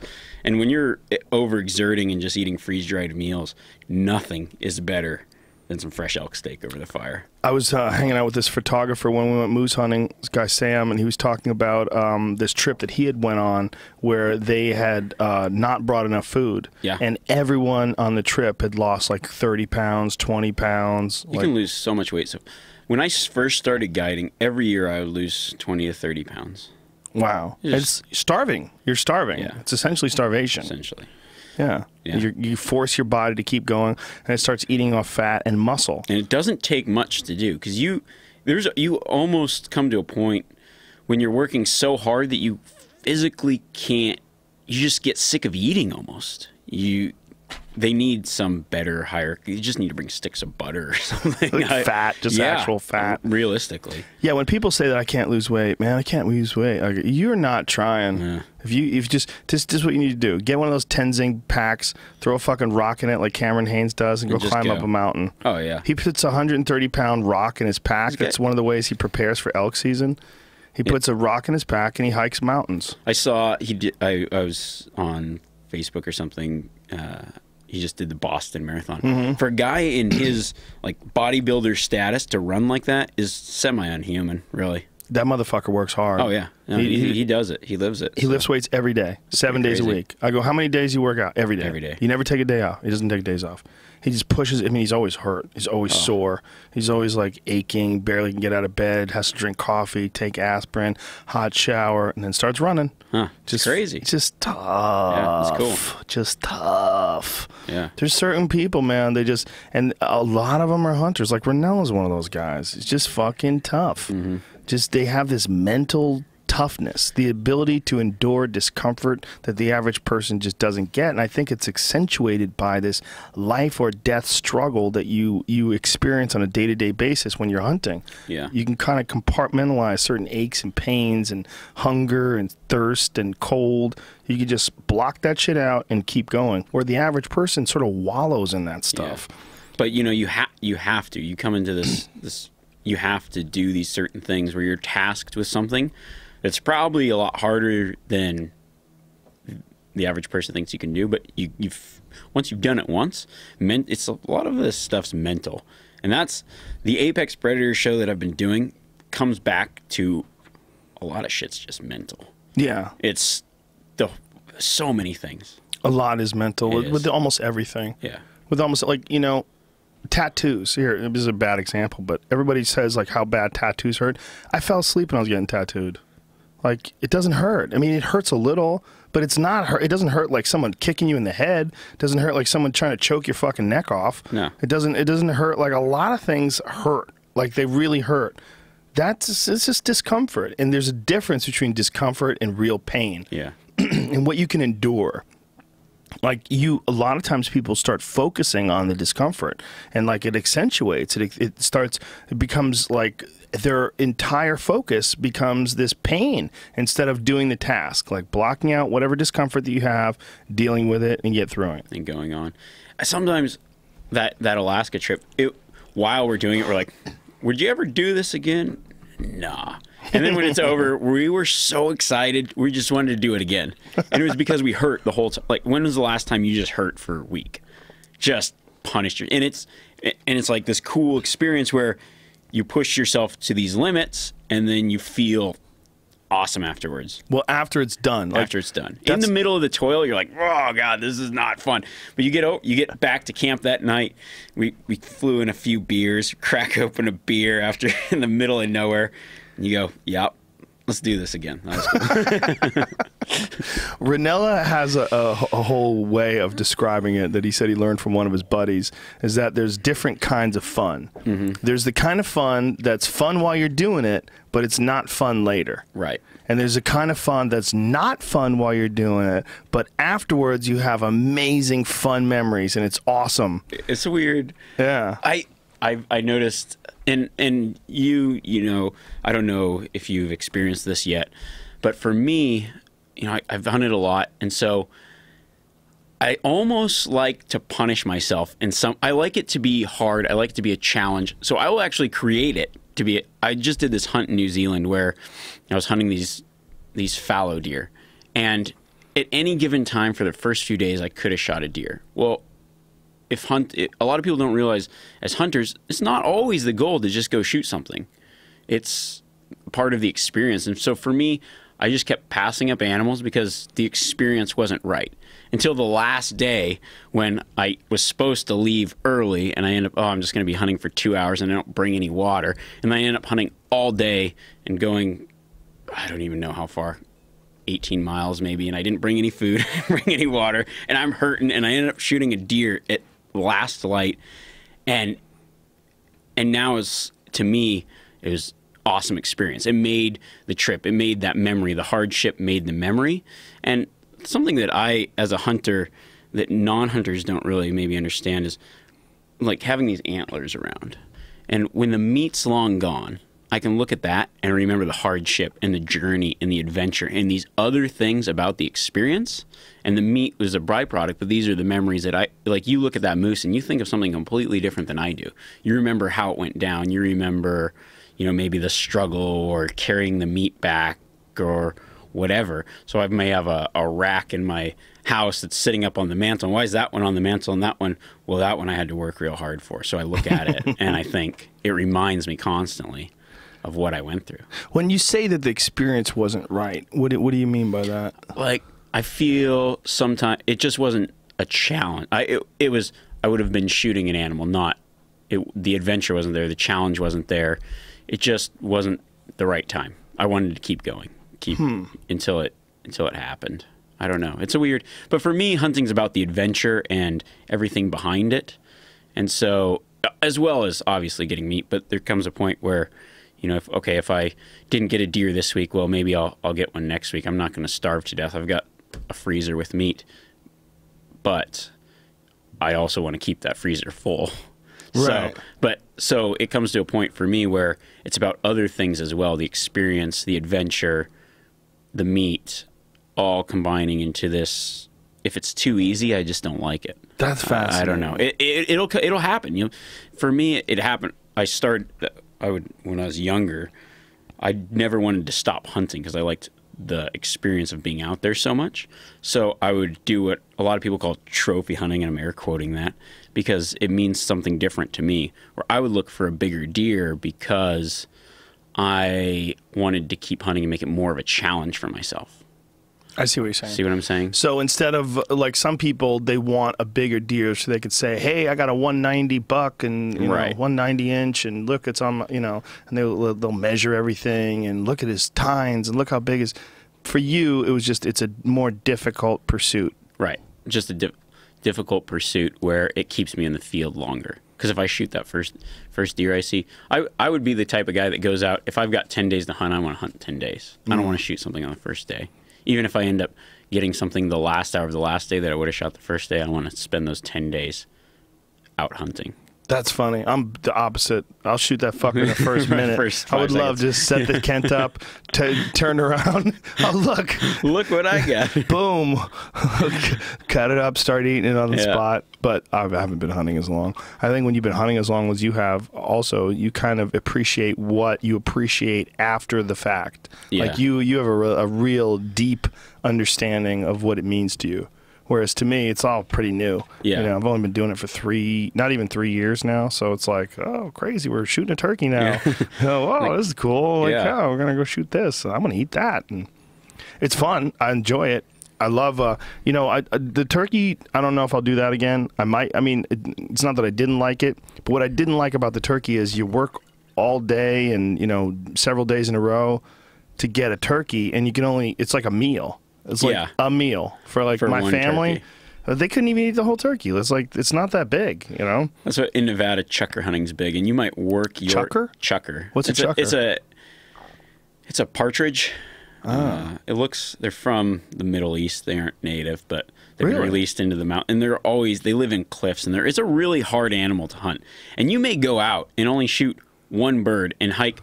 My friend put his little track my run thing on, and we're hiking. Like, we get back to the truck after chuck hunting. Like, I'm pretty tired. It's like 22 miles because you're walking from sun up to sundown, right? And steep. And it's like, well, we got one bird between the three of us. But it's where I grew up. That was the thing to do. But it's not even lunch. No, but it's more. You're out there. You're working hard for it. So if you get when you shoot 6 of them. Then you really feel like you've accomplished something. How much is one, like, as far as the amount of meat you get out of one? Like 2 quail. Wow. Yeah. So like 6 ounces, 8 ounces, maybe? Yeah. No, maybe? Not even. Not even? Nah. Wow. I mean, fuck that. Yeah.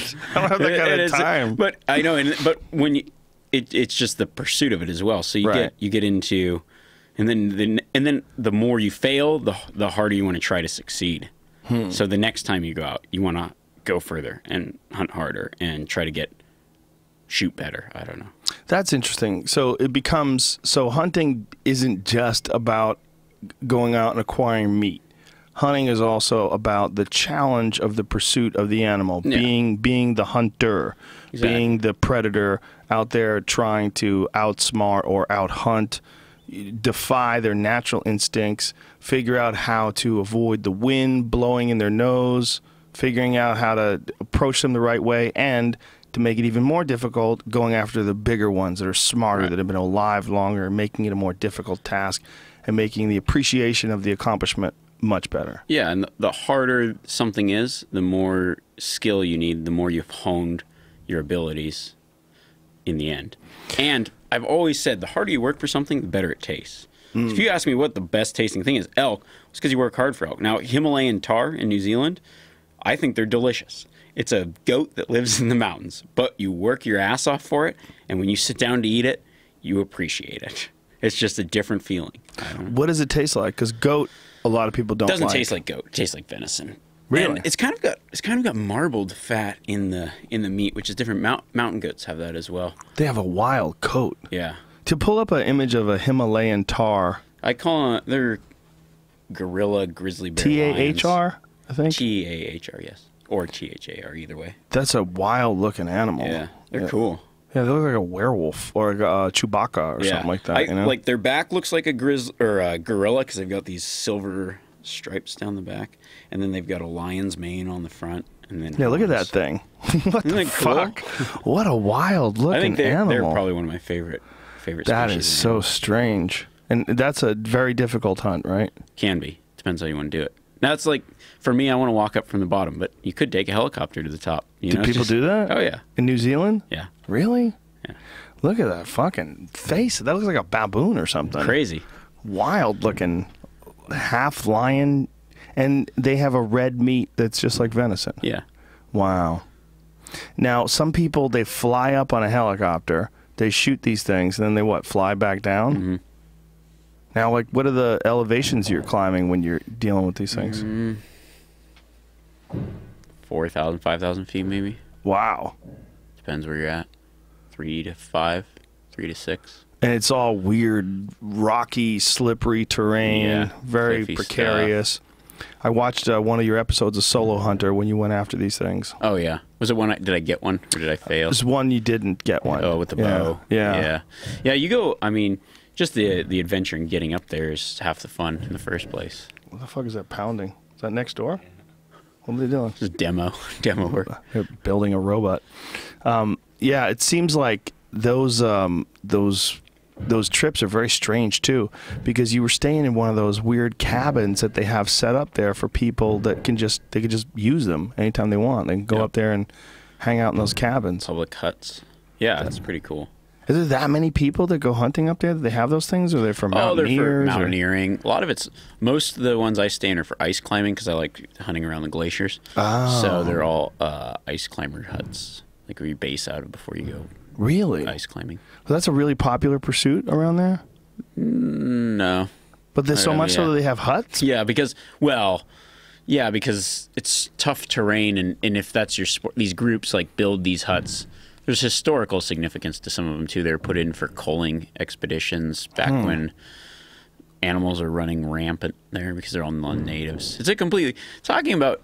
I like to talk about New Zealand because it's a place that I've come to love for a lot of reasons. But when you talk about conservation there, it's completely different than we think of it here. It's almost it's a different world, and it's really hard to explain to people that don't understand it because the animals aren't technically supposed to be there, but we want them there, and they can't get rid of them. So there's a completely different system in place there. Well, they don't have any tags. You don't have to have a license. You just go hunt. Not yet. Yeah, well, you have to have this thing you get online for free, but things might change. Who knows? But as it is right now, yeah, it's just open. Is there some movement to try to change it and regulate it?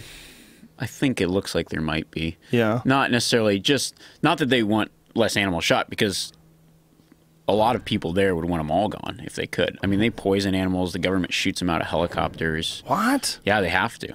Because there's so many of them. No predators. And no knuckleheads want to bring wolves over there or anything, do they? Back during, I think it was World War II, they'd proposed to bring mountain lions. Good. It's the woman who swallowed the fly problem. Like, swallow a fly, so I'm going to swallow a frog. Yeah. And what they found out is, so they bring in rabbits, and then they bring in ferrets to kill the rabbits, and weasels, and then they find out that the rabbits and the ferrets are into killing these endangered flightless birds because they're a lot easier to kill than a rabbit. And so the non-natives eat the native plants and kill off the native wildlife. Did you find that? Did you read that study they did recently on deer and deer eating birds? No. And that it's incredibly common for deer to eat birds. And that not only will deer eat birds, like they'll find nesting birds and they'll eat them. They'll find ground nesting birds, they'll eat chicks.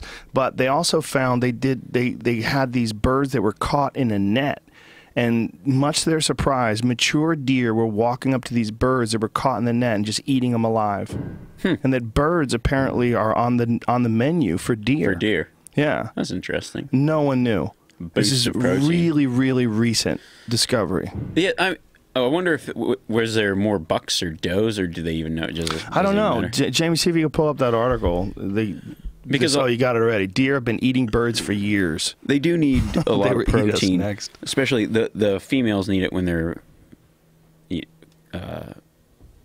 pregnant, and then the males need it when they're growing their antlers.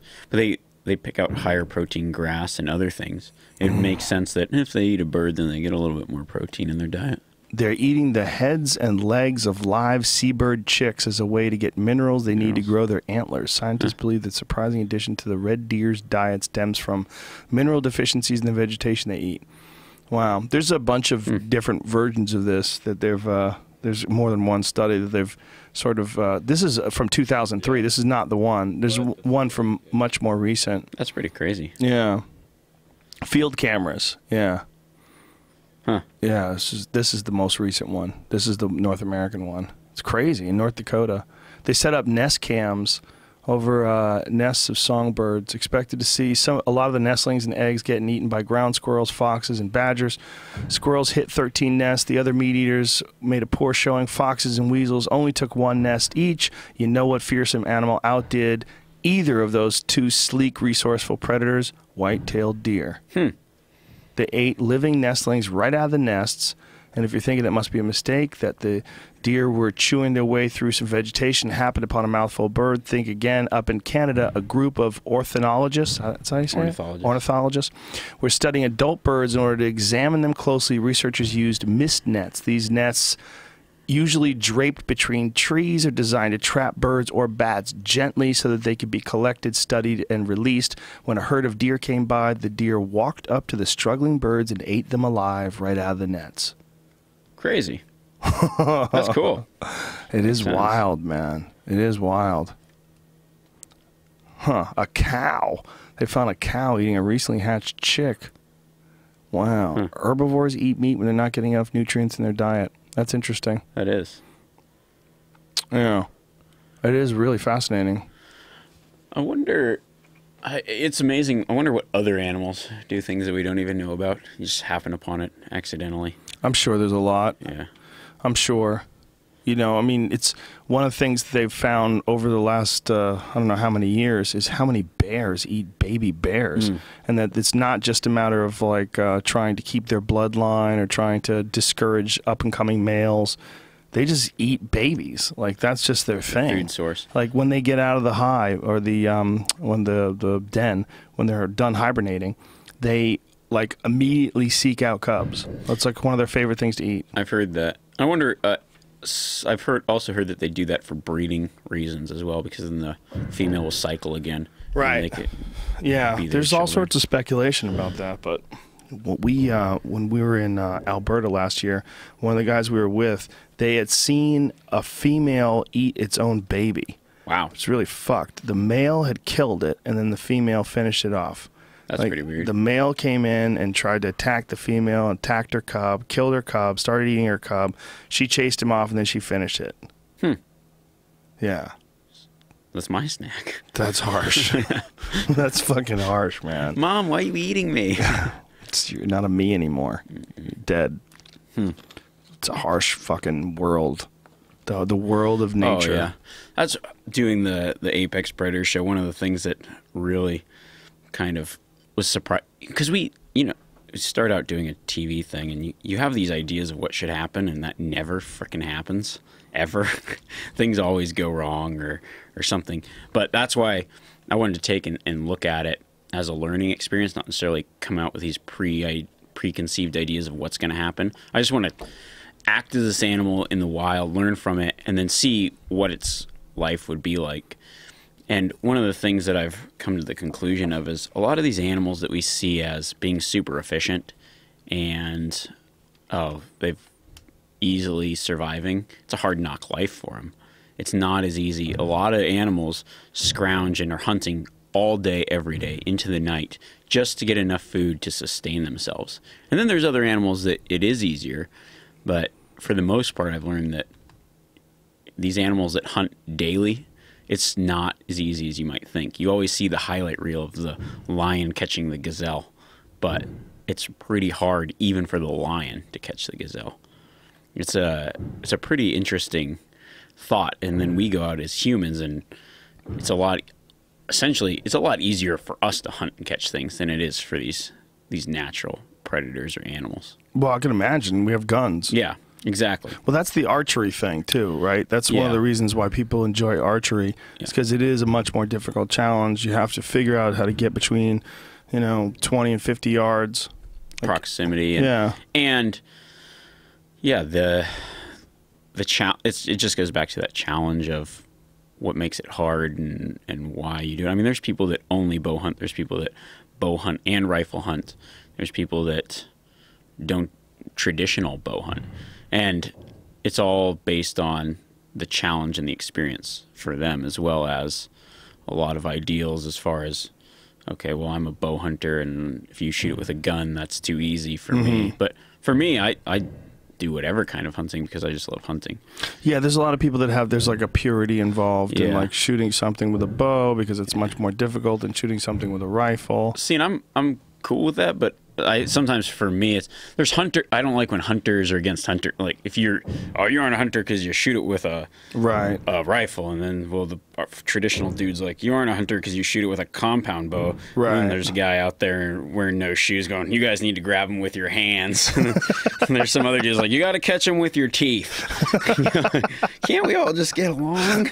Yeah, it's already a much aligned community. Yeah, I ran into Jim Shockey at this thing, and he's always been a hero of mine. And I was talking to him about, because he came on your podcast, and I listened to that, and I thought that was an awesome podcast. The guy's so well spoken. Yeah, I love that dude. He can talk about anything, and you're just like, oh wow, that makes sense to me now. But yeah, I was kind of talking to him about a few things, and in fewer words, he's just like, don't fuck it up, like don't be against hunters. And I thought, yeah, I mean that makes sense, because really it's all hunting. We've all got the same desire to go out and harvest our meat and hunt and be out in the wild. What's it matter if you're doing it with a bow or on public land or private land or with a spear or with a gun? I mean, it's all, the end result's the same. It's a dead animal. Well, he tried to make it more difficult for himself to make the challenge. So his challenge is he uses muzzle loaders all the time. Yeah. Even in regular rifle season, he uses a muzzleloader because he only gets one shot. Exactly.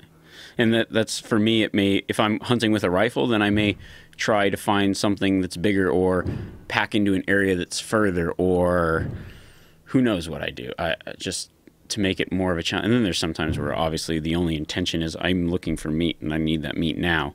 But for the most part, yeah, either way, you're still out there hunting. Yeah, what brings me back to your buffalo show, because the buffalo show was a particularly trying one for you because you snuck up on this buffalo, you got it, it was a good shot with your bow, but the buffalo was still alive. Yeah. They're so fucking tough, and they're so big. And, there's a lot of things that I would have done different, but also I couldn't have done different in them. Sometimes you have to do what happens in that moment and make a decision. And for me, I didn't want to shoot a bison bedded down, but some things went wrong during the filming of the camera guy was in the wrong place. And if that bison got up and started walking off, we wouldn't be able to film it. And so I made the decision to shoot it with my bow in that particular instance, and I had to live with that decision. And yeah, I shot it where it would have been good, but the bow didn't penetrate hard enough, and it was nothing. I mean, the equipment was all right. Everything was right. It was just one of those deals where a quarter inch left or right and maybe would have made a difference. It hit the shoulder, and the next day it was still alive. And for me, I mean, there's guys that could maybe watch that episode and go, well, you're bow hunting and you shot it in the end with, if you haven't seen it, I'm giving away a spoiler alert. But yeah, and I ended up shooting it with a rifle the next day. And for me, it wasn't about bow hunting or rifle hunting or being a purist in this form or following through because the natives who did that tactic would have only used primitive weaponry or whatever. For me, in that moment, is about putting that bison down.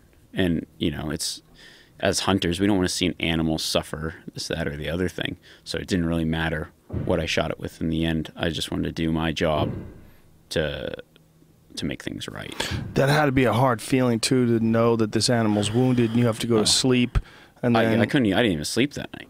And it was raining. I think we got back to the tents at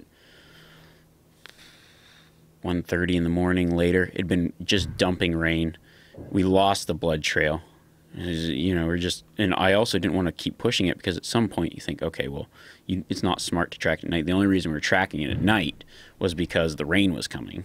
And then there was good blood, and then we lost the blood trail and decided to come back the next day. And luckily things turned out, but yeah, when I came away from that trip, there's a lot of things that I was like, but when I do a television show, I like to make things I don't necessarily need to show people that I'm pound my chest and be the greatest. I'll show my failures as well. I'm not saying that that was a failure or whatever, but you know, even in Solo Hunters or other things, there's a lot of episodes where I don't get anything. And there's a lot of hunting shows that won't show that. But for me, it's real. It's hunting, and I've missed things with my bow. I've missed things with my rifle. I've messed up, but you know, I keep doing it. And I think, you know, if I just edited things how it's always perfect, then I'm just kind of lying to myself, really. I think if there was very few hunting shows out there, maybe that would be acceptable, like to try to make it like the most exciting version of hunting possible. But I think it's really important to portray it for what it really is. Yeah. What it really is a difficult pursuit, even for an expert hunter like yourself. Yeah. It doesn't always work. No, things go wrong, and you know, and then it also adds to the gravity of the situation. You know, we come upon a bison and shoot it with a rifle, and the bison drops. And that episode in particular, I had quite a few people that weren't hunters at all, but had started watching the series, and they said that it was like there was no warning. The bison just died, and they were like, I felt sad. And I said, yeah, that's the point. Like, you felt the emotions of a hunter. I don't necessarily feel sad, but I talk about it in the end. I say that the path of a hunter is a humbling path, and it really is. Like, in that moment, you watch that and you go, boom, this bison just is now dead, and you go, whoa. Yeah, there's a feeling of loss, right? Right, and then there's also the feeling of, oh, I'm thankful for this bison, and now it's providing me with all this meat, and that is what it is to be a hunter. You go through a range of emotions, no matter how many times you've done it, that, yeah, life begets life, and now this bison is no longer an animal, it is a source of meat, and I'm going to use that throughout the year. That's the real big difference between someone who's been involved in the taking of the life, whether you're a farmer that kills your own cows or whether you're a hunter that goes out and hunts the meat. There's a much deeper understanding of what you're actually eating. Yeah. I don't think it's necessarily healthy that we could just go to a supermarket and buy a steak. I think it's weird. It just gives you a massive disconnect, and that's where all the self-righteousness from people wearing leather, eating meat, and getting angry at people for hunting. That's where it all comes from. It's like it's a sickness. It's like there's a disconnect, like a complete total disconnect from what you're doing by eating a hamburger. Yeah. You hired a supermarket hitman to go out there and kill those fucking animals and package it up so you can be completely insulated from the life or death struggle, and then you're getting upset at other people. Like, the idea of a meat-eating person who wears leather being upset at hunting is one of the great bizarre hypocrisies of our culture. Yeah, it doesn't really make sense. And I can't, for me, I've seen, you know, I have a respect for my food in a different way that an animal is now food, is not an animal. But for me, meat is always an animal. It's always food. I respect it in that way. And when it becomes meat, then it becomes something different to me, but it's still an animal. I think it's kind of a weird story, but we had a horse that we'd use to pack out things and whatever, and it ended up breaking its leg, and we had to shoot it. Okay. And so I didn't want to do it because it's like you have this attachment to this animal. And then my other guy didn't want to do it either. But one of the guys that hadn't used the horses, we talked to him and, okay, like, you need to put this horse down. So he shot the horse. And I still felt like, okay, it's like, now we have a dead horse. And so I don't know why, but I cut the back steaks out and ate the horse. This is like, people are going to be like, that is disgusting. That is sick. But for me, it was like, okay, well, now it serves a utility, a purpose. It's now food. It's no longer wasted. Yeah, otherwise you'd be wasting it. Yeah. Something's going to eat it. Yeah, either exactly. Bacteria is going to eat it, or predators, or rodents, or scavengers. Someone's going to eat it.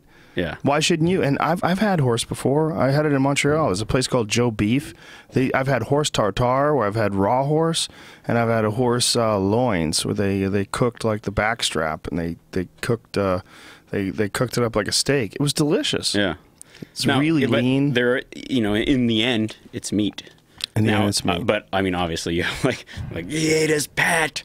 What a sicko! But for me, it was more out of a respect thing. Like, okay, now it's the circle of life. Some people are not going to understand that. No. It's weird. But that's okay. You can't help everybody understand things that make sense to me. It makes sense because it's good meat. It's healthy for you. It's very common to eat in Europe. Yeah. That's like it's one of the weird things is I believe a lot of the horse they buy in Canada comes from the United States, but we can't sell it in the United US. States. Yeah. I had it in Iceland, and those horses that was the only other time I'd had it. I couldn't remember. Part of the reason is I was like, you can't actually get horse here. I might as well try it. Yeah. Yeah, we served horse rectum on Fear Factor once. And really? It was, people deep were fried or just... so angry. I believe it was boiled. It was very chewy and disgusting. But people were so angry. That it was a horse's rectum. Well, it's a horse to a lot of folks. It's like if we started serving dog tongue. People would be like, you assholes, you're serving dog tongue? That's our pet. So for a lot of people, their horse is even more intimately involved in their life than a dog because they ride it. Yeah. Oh, and that horse worked. It carried elk for me. It was on the hunt, which is kind of a weird. I mean, maybe it was. It is weird. Yeah, it's a weird philosophy. I mean, it's an animal that you associate with. And it's weird, but I think what you did is the right thing. I was like, I didn't really know, but I felt weird about it, and then I was like, but then when we cooked it up and it was like, okay, yeah, I don't know. I'm glad I did it. I don't know if I'd do it again, but I thought in that moment it felt right. How much of the meat did you take off the horse? The back strap. That's it? Because it was pretty, And I thought, well, there was other animals out there that were also going to eat it, but it would have been impossible to get the rest out. When you were in a bear area, were the bears there? Yeah, the bears ate it it was gone. Really? Yeah. I went back. How long? I went back like 3 days later. It was pretty much toast. Wow. Yeah. What kind of bears? Black bears or grizzlies? Eagles they eat a lot. There's probably, when I got there, there was a lot of eagles on it. That's crazy. Eagles eat a lot. I'm sure. I don't know how. Yeah, there's maybe a combination of animals: coyotes, eagles, bears, all kinds of things. It's amazing how quick nature can eat something like that. A horse, what is a horse? 1,000 pounds or something, probably even more. Big ass animal gets devoured in a few days. It's gone. Yeah, that's why when people talk about like finding dead animals in the woods, like you find bones here and there. You don't find whole animals. Yeah. Very rarely. Try finding a dead mountain lion. Good luck. Yeah. You could live your whole life. You never see a dead mountain lion. I've only found one. Really? A dead one? Yep. Where was it? In a river. Ooh, it drowned? Yep. Wow. I think high water. You either tried swimming across or something. Have you ever seen that picture of a mountain lion and a mountain goat that apparently got into a scrap and they both fell off the mountain onto a highway and they were both dead? Was it a sheep or a goat? Maybe it was a bighorn sheep. Now that I'm thinking about it, I think you're right. I did see a picture or something like that. There's a whole series of pictures. Is there pictures of them actually fighting? No, they're dead. Okay, they're both dead. There they are. Bam! They're both dead on the road. Huh. It's a crazy picture. I think that thing to the left is one of the horns. Yeah. Because when they fall along the ways, air pressure blows through and pops the horn off. Really? Look at the top. Go up a little bit. Look at that horn, like where it came off. This weird bloody stump where the horn popped off. I wonder if it fell off a cliff or got hit by a snow. Well, go down too. No, it died off the cliff. Look, he's got a mouthful of fur. He died with a mouthful of fur. That fucking monster. Wow. Look he's got it in his mouth as he's dead. It's crazy. Oh, what a weird broken legs and shit. Oh, yeah. Look at the fall. Fuck. That's crazy. Imagine stumbling upon that. Yeah. That is a cool thing to see. What, is that in Canada? I don't know. Huh, I don't know. Yeah. I don't know, but it's a classic. Glacier National Park. Where's that at? That's in Montana. Wow, that's amazing. Yeah. That's so cool. So stumbling upon things like that, just seeing you especially having seen wolves actually take out an elk. Oh yeah, it's pretty cool. So what different animals do you emulate? I know this week is wolf. Yeah, so this week so the first episode we did the alligator. It's trying to grab a pig. Bear. Did you How'd watch that did work? You I didn't end up see watching that it? one. Oh yeah, that's probably one of my favorites. So the first episode, I emulated the alligator, learned from the alligator, and my goal was it's to learn from the alligator, but I was trying to grab a wild boar barehanded. And you got to watch that episode. It's pretty cool. That sounds like the most ridiculous idea ever. Yeah. What about the tusks? You worry about it reaching back and biting you? I wasn't until I was about 4 feet away from one. Can you gotta watch spoiler it. alert? No, Can you no tell spoilers. me? No, because okay. that's going to drive people to the site. Okay. ApexPredator.tv. ApexPredator.tv. If they go there, they can actually stream the entire season, right? Yep. Yeah. Ones that haven't aired yet, or no. while they air? So what happens? You can if you buy the season, the day they air, when they air live on TV, you also get access to it online. Oh, okay, cool. So every Thursday at 8 p.m.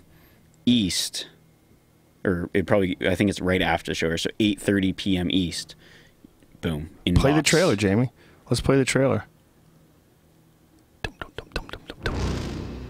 In the wild, every animal has adapted to survive. As humans, we have learned from those adaptations to become better hunters. We're the planet's top predator, but we didn't get here alone. Nature itself was our teacher.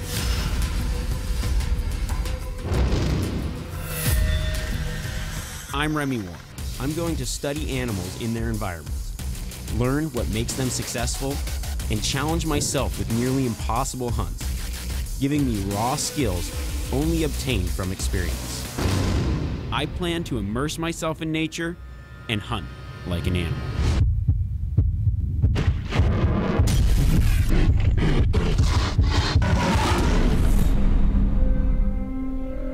That's a cool fucking trailer, dude. Yeah, that's pretty cool.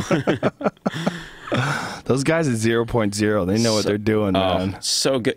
The thing about it is, when we started doing it, I mean, I hate corny things. And every time we think of an episode, we go, this could either be the corniest, dumbest thing ever, or it could be amazing. And the fact that we can take something and be real about it, not have to create drama and other things, and make it educational where you can still learn, and do something that nobody else has really tried and make it not ridiculous, to me is a win. Well, also doing it on the Sportsman's Channel, you could actually do the whole show. Right. You could actually do it the way you want to do it. They're not going to fuck with you. Where if you were doing this on, fill in the blank and name another cable channel, they would give you a hard time. They're not used to hunting. They would try to turn it into some bullshit reality show with predetermined endings. They would try to predetermine beats in it to make sure they kept people, you know. For that alligator episode, I got charged by a pig when I was moving locations and had to grab it and tackle it. Really? Yeah, because I was just barehanding everything, and I left it out of the episode because for two reasons. One, Dan was filming and he was on the other side of a bush, and so he didn't actually get that charge on film. But the other part was I caught it in a way that wasn't about the learning aspect of the alligator. Right. So it was just an incidental. It just happened. I just got charged, tackled this pig. How did you tackle it? I had grabbed it behind the neck and then threw it down. How big was the pig? Wasn't very big. It was luckily 100 pounds, 50 pounds. Yeah, 50. I don't even know. 75 pounds, 50 pounds. Small in the pig. middle. Okay. Yeah, somewhere in there. So it charged you. Yeah, mouth open, and the thing was Gangster. ornery. Yeah, we put up you can see the pig. We put it on our YouTube channel. Oh, you can see the video? Yeah, I put that on the YouTube channel, Oh, but we didn't pull put that it on shit the up. TV show Pull that up. episode. What's the YouTube channel? Apex Predator? I Or hope Remi so. Warren? Yeah, Apex Predator. Okay. TV, Apex Predator TV, or I don't know, So, or on our maybe on our social media. There's a link to it. And the pig. So why did it charge you? They're just I don't know, just had a bad temperament. Yeah, They're just fuckers. Yeah, I think that pig charged me. I think that pig had been caught by a human before, like dogs recently. And I think it had been let go again. Oh, by dogs. Yeah, because it looked like it'd been. So I think it was just already pissed off. Enough is enough, you fucks. Yeah. That's what he was like. Yeah, but I think pigs will do that from time to time. They just kind of will charge if they feel like. It was funny because that's where we recreate something as Dan humans. Doty. There's Dan. I want to play it. This is the recreation? Oh, you grab a wild boar. That's it. Yeah. Everything's a boar, by the way, even if it's a female. Ever notice that? Yeah. You can't get wild pig at the store, but you can get wild boar. It's a weird way, you know? It's kind of stupid. Yeah, it's just a little guy, luckily. That thing charged you. It was funny. It was laying in a wall and just straight up, it just looks at me and there was no lag time. Just bam, on me like that. Wow. Yeah, that's probably a pig that had been fucked with. Yeah. So what'd you guys wind up doing with him? I let it go, but I tied it up with, I had some P cord because the whole goal was I was trying to grab a boar. I wasn't going to kill one. Or a pig. It could have been a few sow too. It makes me now realize that strolling around in the swamp with just my head above water is a freaking dangerous thing. 'Cause this thing instantly charged me. I mean, there wasn't even a split second. It wheeled around and came right at me. So, what did it try to bite? Did it try to bite your leg? Yeah. A gator. Anything. It just had mouth open, coming. And you just jumped down on the back of its back neck? of its neck and then got on. Because pig can't bite its own butt. And that's So if you get both of its back legs, it can't bite you. But it's kind of hard to get both their back legs. I ended up just kind of getting its back legs, getting behind it, and then throwing it down, putting a knee on it, and then hog tying it. Wow, when you let him go, now he really fucking hates people. we let it go, and it was. We ended up having to go to. There was luckily there's like a tree stand nearby, and so Dan gets up from the tree stand, and I'm like, I'll untie it. So I untie it, and it's hanging around the tree going. I had to climb up the tree stand and we let it go. Wow. We carried it to it. What a gangster little pig. Yeah, it was ornery. And then he just strolls off. Nothing's wrong. Like I showed those guys. Wow. Yeah, that's pretty cool. Have you ever been charged by anything else in the wild? Not seriously. No. I mean, nothing life-threatening, really, that I would say. I mean, I've had wounded elk come pretty close and getting at me, but that was just because somebody messed up and it wasn't, it's pretty weird. They were just trying to figure out a way to get out of there. Yeah. If they have to put their head down and run at you, antlers first. Yeah, exactly. So it wasn't like a chart. It was different. Yeah, antlers. The fucking antlers on elk are insane. How nature engineered an elk. That they fall off and grow back every year. Yeah. Imagine if really you could, quick. Yeah, if you could harness that growing potential. I think that's why they put staghorn in a lot of performance enhancing things, because the magic powers. Well, velvet deer antler spray is a human growth hormone enhancer. Right. I don't know if it works, but I know that a lot of people were getting into that. Like a lot of football players were taking that stuff. Supposedly now you can't even. It's illegal to use in the NFL. Not illegal to use, but like in the NFL, right? Really? You can't. Well, I was Because it's so good? Yeah, I think so. That's what I was guiding a guy that plays in the NFL a month ago, and he was like, "Yeah, we can't use the staghorn." That's hilarious since Which they're is all on steroids. They have a weird the whole relationship that football has to steroids is it's similar in a way to what the UFC has to steroids, but the UFC is more aggressively pursuing it, I think. The NFL, if you look at football players from the 1960s and you look at football players from 2015, you're like, okay, what the fuck happened? What happened? Did humans evolve? Did humans become much larger? Like, what happened? Well, there's certainly like advancements in strength and conditioning programs, understanding recovery and how to enhance growth and all these different things, but there's also steroids. There's just no goddamn doubt about it. Supplements do make a big difference. Oh, yeah. I know, anything, even vitamins and things. Oh, yeah, there you go. But the size of these fuckers, they used to be 190, now they're 335. Oh my god. Different game though as well. Oh yeah, definitely. I mean, the guy on the 1927 is not wearing a helmet. 64 or 67, the guy was still 245. Yeah. In 1967, that guy was a natural Alan Page, a natural 245. Big dude. Yeah, that's a big fucker. And that's a real 245, whereas this guy from 2006, 335 pounds. Yeah. These guys are in phenomenal shape though. The guy that I took out, his name is Justin Tuck, and he's a big dude. But just strong. I mean, yeah. Naturally, I wouldn't want to stand in a line against the guy. Just rip you in half. It's a ridiculous job. It's crazy. Running at each other, giant dudes running at each other, colliding. He explained it. He's like, yeah, it's just like getting in a car wreck daily for your job, just running into another guy that's just as big. Well, they're starting to realize now the overall effect of all these car wrecks, and it's not pretty. And it's interesting because there's this class action lawsuit against the NFL, and there's all these different people that are saying that they're going to start suing, and all these different players that played for years and years and years that are now debilitated. They're just their brains have come to toast. Did you see the Real Sports piece on it they did? No, I didn't.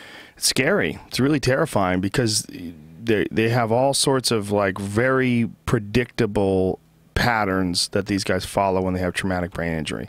Impulsiveness, violent outbursts, memory loss, and they essentially become a totally different human being. And it's all because their brain is, and the damage takes really 10 years to fully manifest. Really? So if they get a massive concussion, the real damage is like 10 years down the line. It's insidious.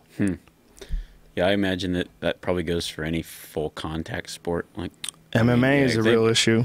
Yeah, it's a real issue in MMA for sure. Guys are starting to talk about it now, about how to mitigate it by not sparring as hard, trying to spar less and concentrate more on strength and conditioning drills or skill-based drills for fighting. Because in the old days, and some camps still do it this way, they would just go to war 3-4 days a week. They would just glove up and beat the fuck out of each other, and that's how they got better, and that's how they learned. And there's some benefit to that. You know, I mean, it becomes normal to you. Yeah. You know, much like what we were talking about earlier about the mental aspect of just being tough enough to deal with certain situations and not freaking out and not being overwhelmed by your thoughts like, oh my God, I'm suffering. Yeah. That's similar in martial arts too. Like one of the sayings in jiu-jitsu is always, you got to get comfortable with being uncomfortable. Because jiu-jitsu, like sometimes people will panic tap. They just get in a bad situation, it just hurts, and they just can't take it, and they tap. But they really don't have to tap. It's just pain. You're not in danger of getting an arm broken. You're not in danger of being put to sleep. You're just in pain. So you got to just deal with that and just recognize it's only a sensation. I imagine too, once you get to a certain threshold, you know, oh, I handled this last time, and nothing bad happened. Yep. So, and then you can keep moving on. You can, but there's also borders. There's like borders when it comes to joints. Like there's some things you shouldn't fight off because like you have to realize as you get older, especially, you realize, okay, the reason why I don't want to tap here is because of my ego. But if I do tap, then I don't have to go to the hospital and get surgery on my fucking elbow. Yeah. But if I don't tap, I'm going to get my elbow ripped apart, and then they're going to have to reconstruct it because I've already done this before. Sorry, I'll just tap. Right. All right, and then you're fine. And then you're good. That's the cool thing about jiu-jitsu is you can just tap. Most of the time, that's the case. There's occasional injuries, but there'll be occasional injuries if you do any kind of sport where you're trying really hard to do something. Even tag football. Yeah. There's hardcore injuries with tag football. I read somewhere that the highest rate of sports injuries is from running. Soccer is a big one. Yeah. ACL reconstructions. For soccer, it's like one of the biggest methods or reasons why people tear their ligaments in their knees. They like throw a kick, they're planted, and they kick, and their foot doesn't move, and their body torques, and just pop. Yeah, those guys that's one of those things, they're in pretty good shape. I mean, because you're running. It's a sport we're running all the time. What I started doing was, I got like I'm not very good at soccer or whatever, but running up and down hills with a soccer ball, like juggling it, because then you like got to control the ball, so on your descent and things, you're actually working a lot harder. So that's what you do for training? Yeah, I just started that. So even on the descent, you have to control the ball? Yeah. Or you have to run in front of it or something? Yeah, or just like try to control it, like slow it down. Huh. Because then otherwise you're chasing a ball. Even though you hunt you probably hunt like what, 300 days a year or something crazy like that? Yeah, it's been a little bit less now that I've been doing more TV things and other stuff, but yeah. I mean, and even though all that, you still have to train for hunting? Yeah, you have to. That's a big one that I think there's a massive misconception in the public's eye. They think of hunters as being these fat guys who drink beer and go out and shoot animals and laugh about it. Yeah. They don't realize, like, there's guys like you were talking about this the last time you were here. You have this insane VO2 max. And when they studied you for that Predator show, for your Predator show, I should say, they tested your VO2 max, and you're like in like some elite endurance athlete territory. Yeah, and it's and that is crazy because it's essentially, I haven't trained for that, but it's just by hunting I am training for that. It is an endurance sport. You're out there every day grinding and up and down mountains and working hard. It's a hard. Now, I mean, if you're sitting in a tree stand all the time, it's different. Right. But hunting to me is something different than maybe someone else hunting. Well, that's one of the fun episodes of Solo Hunter was you up in a tree stand hunting deer, and you're like, this sucks. I hate this. I'm way too ADD for this. Well, that's with doing the Apex Predator, I've realized my biggest mental thing is patience. I'll hike all day, every day for years. Doesn't matter. I love it. But tell me to sit down for an hour, like, I go crazy. I would not do well in prison. You probably just get you're probably designed like for all these years of pursuing, spot and stalk hunting and going after elk, especially. That's your specialty, right? Yeah. Is elk. It's so much mountain climbing. Yeah. It's so much hiking up hills, and people don't realize how difficult that is. If you don't do it, especially if you don't do it with a rifle or a pack on your back, you don't realize how goddamn heavy everything is. Your lungs are what give out. Exactly. Like my legs were fine. Like the first trip I ever did to Montana, when we went to there was all this up and down and that real slippery shit. Breaks. My legs were fine, but my lungs were like, fuck, dude. You could have prepared us for this. I was like, I didn't know. I had no idea it was going to be this hard. Oh yeah, I mean you're working hard in elevation with weight on your back all the time. And for me, like my size, I'm not a real big guy, but I can carry a lot of weight for a long ways. I mean, I would say it'd be kind of fun to do like a comparison body weight to body weight and carry something up the mountain, because that's what I do all the time. I carry animals out my job is to pretty much a human mule carry shit. You must develop like really great core stability too, because it's all about balancing that heavy weight on your back and then walking with it, and you have to stay tight. Like you can't slouch over. Just getting used to the weight, like you say, it's just you're used to that kind of pressure and pain, and you realize, well, I'll just get through it. Human beings are very adaptable. Oh yeah. It's a matter of like going on and on and on. Like I have friends that don't work out, and one of the most hilarious things ever was taking one of my friends who was a comedian who doesn't work out to the gym and trying to put him through a workout, like just a fairly easy workout, and watching him just turn blue and gray and look like he was dying and heaving and coughing and hanging on to the recovery time he needed in between sets was hilarious. It's like you realize, like, this guy this is what a body looks like when it's never been pushed. Yeah. And you've allowed it to live for 35 years on booze and shitty food, and then you take him to the gym. I want to get in shape. Cool, come on, I'll bring you to the gym. I'll just put you through. Don't kill me. I'll put you through just a normal marginal workout. Just nothing crazy. No hill sprints, no clean and jerks, no deadlifts, nothing nutty. I just want to get you doing some push-ups, bear crawls, a couple chin-ups, and just you see the body reacting. But if he had just done it, like, there's nothing exceptional about a person's body who can do push-ups and chin-ups. It's normal. It's normal stuff. You just have to do it. But if you did it, just do one set a day. Well, how many can you do? Can you do 5? Okay, do 5 today. Tomorrow, try to do 5 again. And let's do this for a week. Just do that for a week. And then at the end of the week, let's work it up to 6. Let's get crazy. Let's try to do 6 today.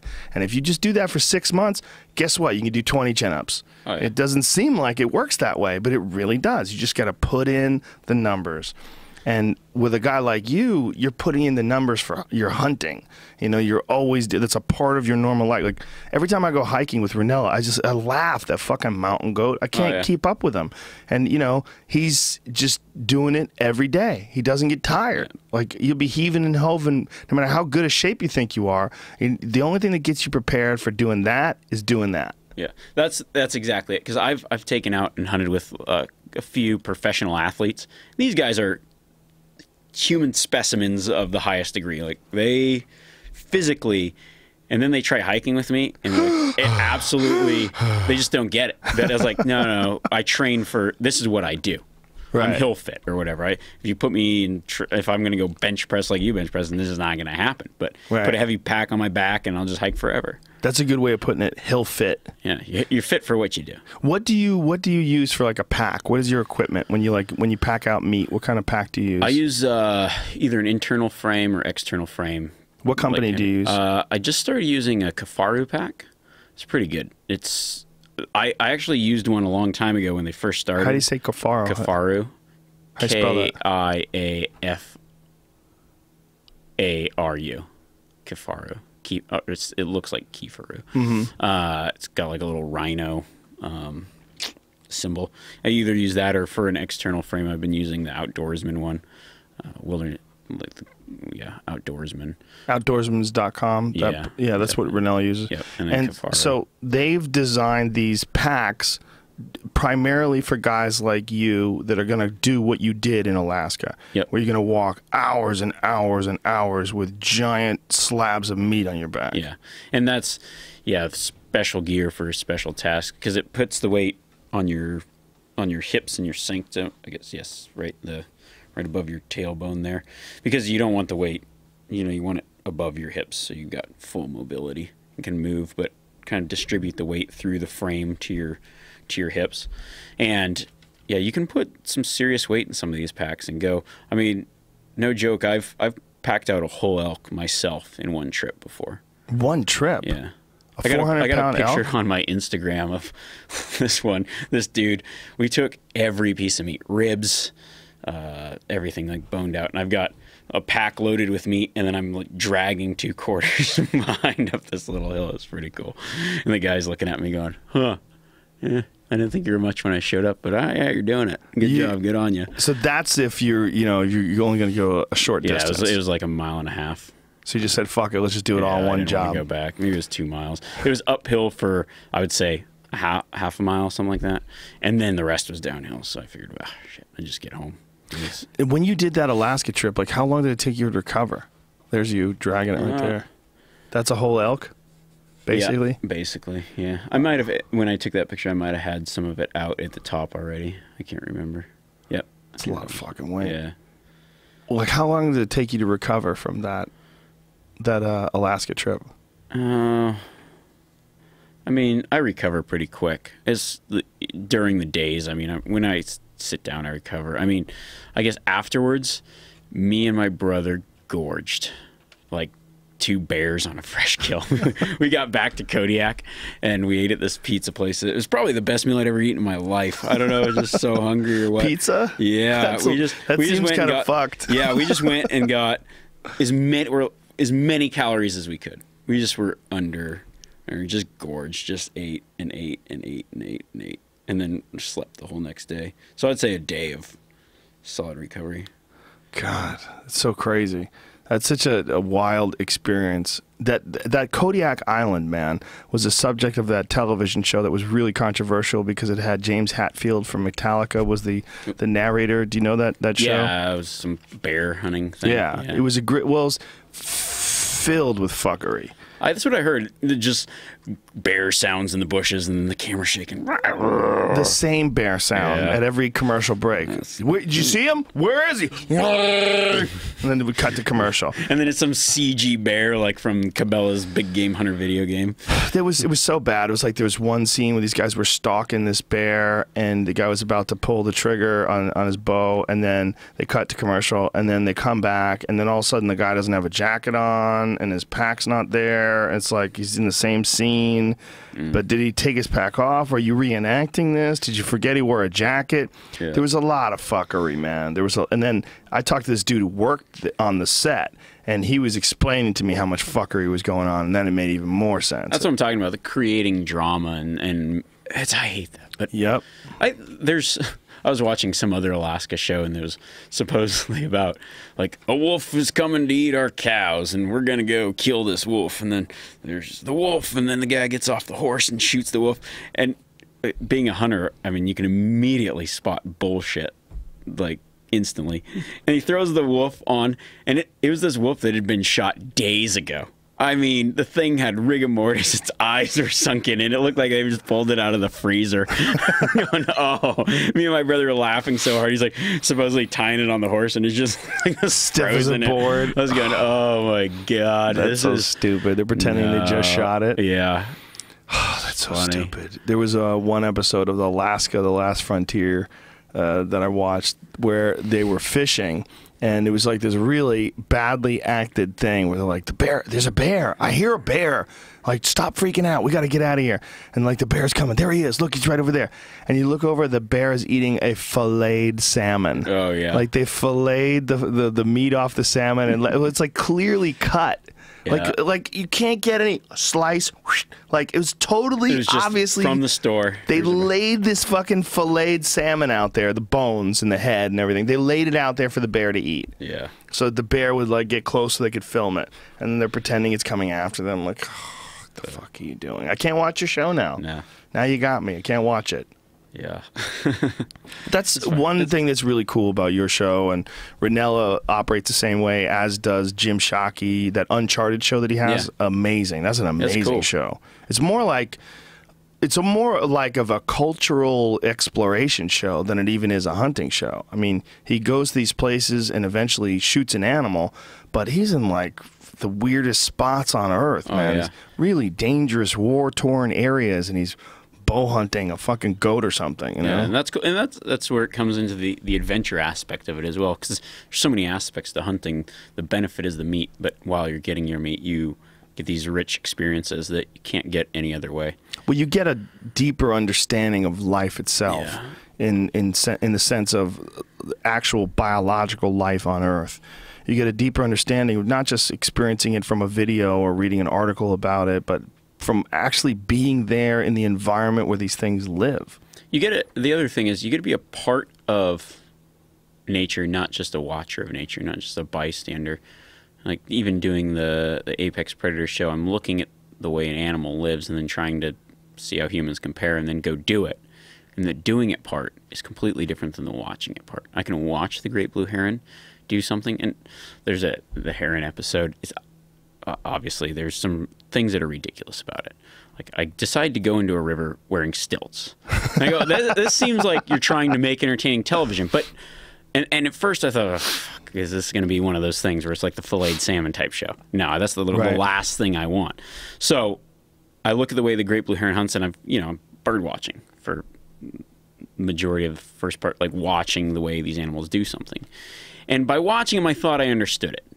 And then I went and did it in a similar fashion where I'm now putting myself in the experience of dealing with things like water refraction, deep water, clarity, trying to sneak in and be on this elevated platform. And the experience of doing it, I learned something about that bird that I would have never learned otherwise. And it was like this light on moment where I thought, okay, even in the midst of these semi-ridiculous things, I'm learning something that I can't learn by observing. I have to learn by doing. Now, were you using a bow or a spear? A spear. A spear. Yeah. And light refraction, from what I understand it with bow hunting, you have to shoot in the water like maybe 6 inches below where you think the fish is? Yeah, so it varies on water clarity, angle of the sun, depth of the fish. And there was at some point I realized the fish were so deep that the spear wouldn't even really reach them with enough force for penetration. So even how if you deep was that? Like how much penetration do you get? Like, so like 4, it's deep. Still 3 steep, feet. so it's like 3 feet. So 3 feet. So by the time the spear, if you throw the spear, by the time it gets down to the fish, they're ghost. Gone. Yeah, they see it coming. See ya. Mm-hmm. Did you get anything? Oh, don't tell me. Gee, Spoiler alert. Yeah, spoiler alert. Don't do it. You know where you can find out? ApexPredator.tv. Yes, that's what I hear. I hear at ApexPredator.tv. You Or can on the stream the entire Sportsman's channel. You can buy the season for $14.99. You can't go Yeehaw. wrong. Or Sportsman's channel every Thursday. My DVR has 4 of the Coyote episodes on it for some reason. I don't know, something went One of wacky. those. Yeah, because it's got all kinds of airing times. I think it's like a couple times on Thursday because it's 8 Eastern and Pacific, which I wasn't smart enough to figure that out. Somebody had to tell me what that meant. Like, oh, no. It plays at 8 and 11. then again at 8.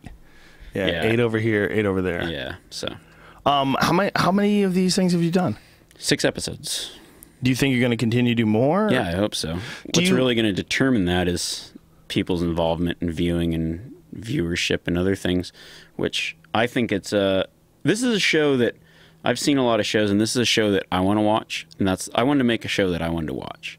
And so this is what we attempted to do here, is make a show that I want to watch. So it's got 1 viewer, me, and if other people networks would be like, that's not enough. Well, okay, you like it, but you know, Billy Bob over here has to like it as well. No, I enjoyed it. I mean, I've only seen the coyote with the buffalo episode, but I really enjoyed it. I think it's a really well done show. Like all the 0.0 shows, they're great. They do Anthony Bourdain's show. They do the Meat Eater show. It's just a great company. They just know how to do it. They do it right. They do a good production, and they can take a concept that seems out there, and it's just one of those shows you have to watch it to understand it. I mean, I could talk about it, but if you really want to see if you like it or not, you have to watch it. I think guys like you are really important in the world of hunting, because what you represent is what doesn't fit when these guys have this stereotypical idea of what a hunter is. The stereotypical idea of what a hunter is to a person who doesn't know any hunters, they want to think of them as these loudmouthed, drunken dummies who don't really care. These Bubba-type characters. Yeah. And Ranella flies in the face of that, as does Jim Shockey, as do you. I think it's really important that people don't throw out the baby with the bathwater, because those people are repulsive. Yeah, the people who, I mean, the assholes that like laugh and mock these animals as they're shooting them, and people who are drunks are going out there and irresponsible use of firearms and weapons. You're right. I agree with you as much as anybody that's listening. Someone who disrespects the lives that they're taking, and does it in this really repulsive way. I'm with you. If you're an anti-hunter because of those people, I would probably, if they were all like that, I would be like that too. But that's not what hunting has been, as it's been explained to me, and as I've experienced from guys like Ryan Callahan, from guys like you, from all the people out there that I've run into that are real hunters, have been very respectful, very fascinated by it, intrigued, constantly curious as to the nature of these animals, and super respectful of the lives of these animals that they take. I think too, it's because for a long time I think there's a lot of hunters that have very similar views to myself, and for a long time they just haven't had necessarily the ability or the pulpit to show that there's other people out there like that. Exactly. Because when I first started, I've always wanted to get into hunting television. And when I first started trying to break into it, I got a criticism that because there was this model. It was that Bubba Hunter guy, and I wasn't that guy, And so the person had told me, well, if you really want to do this, then you need to do whatever. And I was on a hunt, and I shot a deer, and it was like I was told that I need to celebrate in some extravagant, fist-pumping type way, and I did it for that moment, and I immediately regretted it. I felt horrible. I felt like this isn't me. Wow. And if this is what it is, I don't want to do this. And it was like, and that right there told me, like, if this is that industry and this is that, I don't want to be a part of this. But then my thought was, there's probably other people out there like me that if they had the chance to do it just be myself and do it, then they would recognize that and maybe change the whole way things are going. And that's my goal. I mean, it'd be awesome to be a part of the people that change the way people see hunters, because I think there is the ability to make that change, because there is a lot of us out there that respect nature, respect the animals, see it as a way of life and not just as some crazy Bubba guy out there hooting and hollering and fist pumping and doing his thing and not respecting what we have. The lack of appreciation for the life that you've just taken, and also the lack of understanding of the complexities of the whole situation, is also one of the disturbing things about the whole quote-unquote Bubba thing. Yeah. Like the show that you put on, like we got a good and yeehaw. Like faking, and fake enthusiasm. Because there's don't get me wrong, there's nothing wrong with being excited, right? And it's a different kind of excitement. It's an excitement where you're excited for it's hard to explain the type of excitement, because I took an animal, but I'm excited because of the challenge and what it represents to me. Like it went through this. It's not always a solemn moment, but it's an excitement in this very deep moment where you did take the life of an animal, and you need to respect that. And for me, I always have, and I've expected the entire journey to get to that point. And so for me to smile behind an animal, to me, means it's not disrespectful. Right. There's nothing wrong with you being with a big animal that you shot. You're very happy it all worked out well and smiling. Correct. But people they think, oh, you've got to be somber. You've just killed. You've just taken a life. Well, why? If you respect the life, if you're happy that it all worked out well, you're happy with your accomplishment and your hard work paid off, why can't you smile? Is it disrespectful to the life that you've taken to smile? Doesn't make the life any less significant if you don't smile or do smile. It doesn't change anything. But what I think what you bring to the table, and what guys like Shockey or Ranella bring to the table, is a level of intellectual capability, a level of the ability to communicate really complex situations to the average person that doesn't ever get involved with taking the life of an animal, to communicate that in a way where someone could be listening to this podcast. And it's one of the things that I get from people that listen to the podcast that have hunters on. They go, I never had this opinion of hunting until I listened to these guys in these podcasts. I always had this really negative, really stereotypical view of what a hunter is, and now I kind of understand it. And I've gotten that, like, guys on my message board. There's guys on my message board that have evolved over the time they've been there, where they were there years ago and they had this idea like all hunters are assholes, and then as time went on, they've kind of been exposed to all these different people and all these different conversations. They realize, oh, we're just involved in this weird culture that has this compartmentalization of various aspects of life, and the big one is where you get your food from. So there's people that are criticizing people that do it themselves. There's no better way for an animal to die than by a hunter. There really is no better way.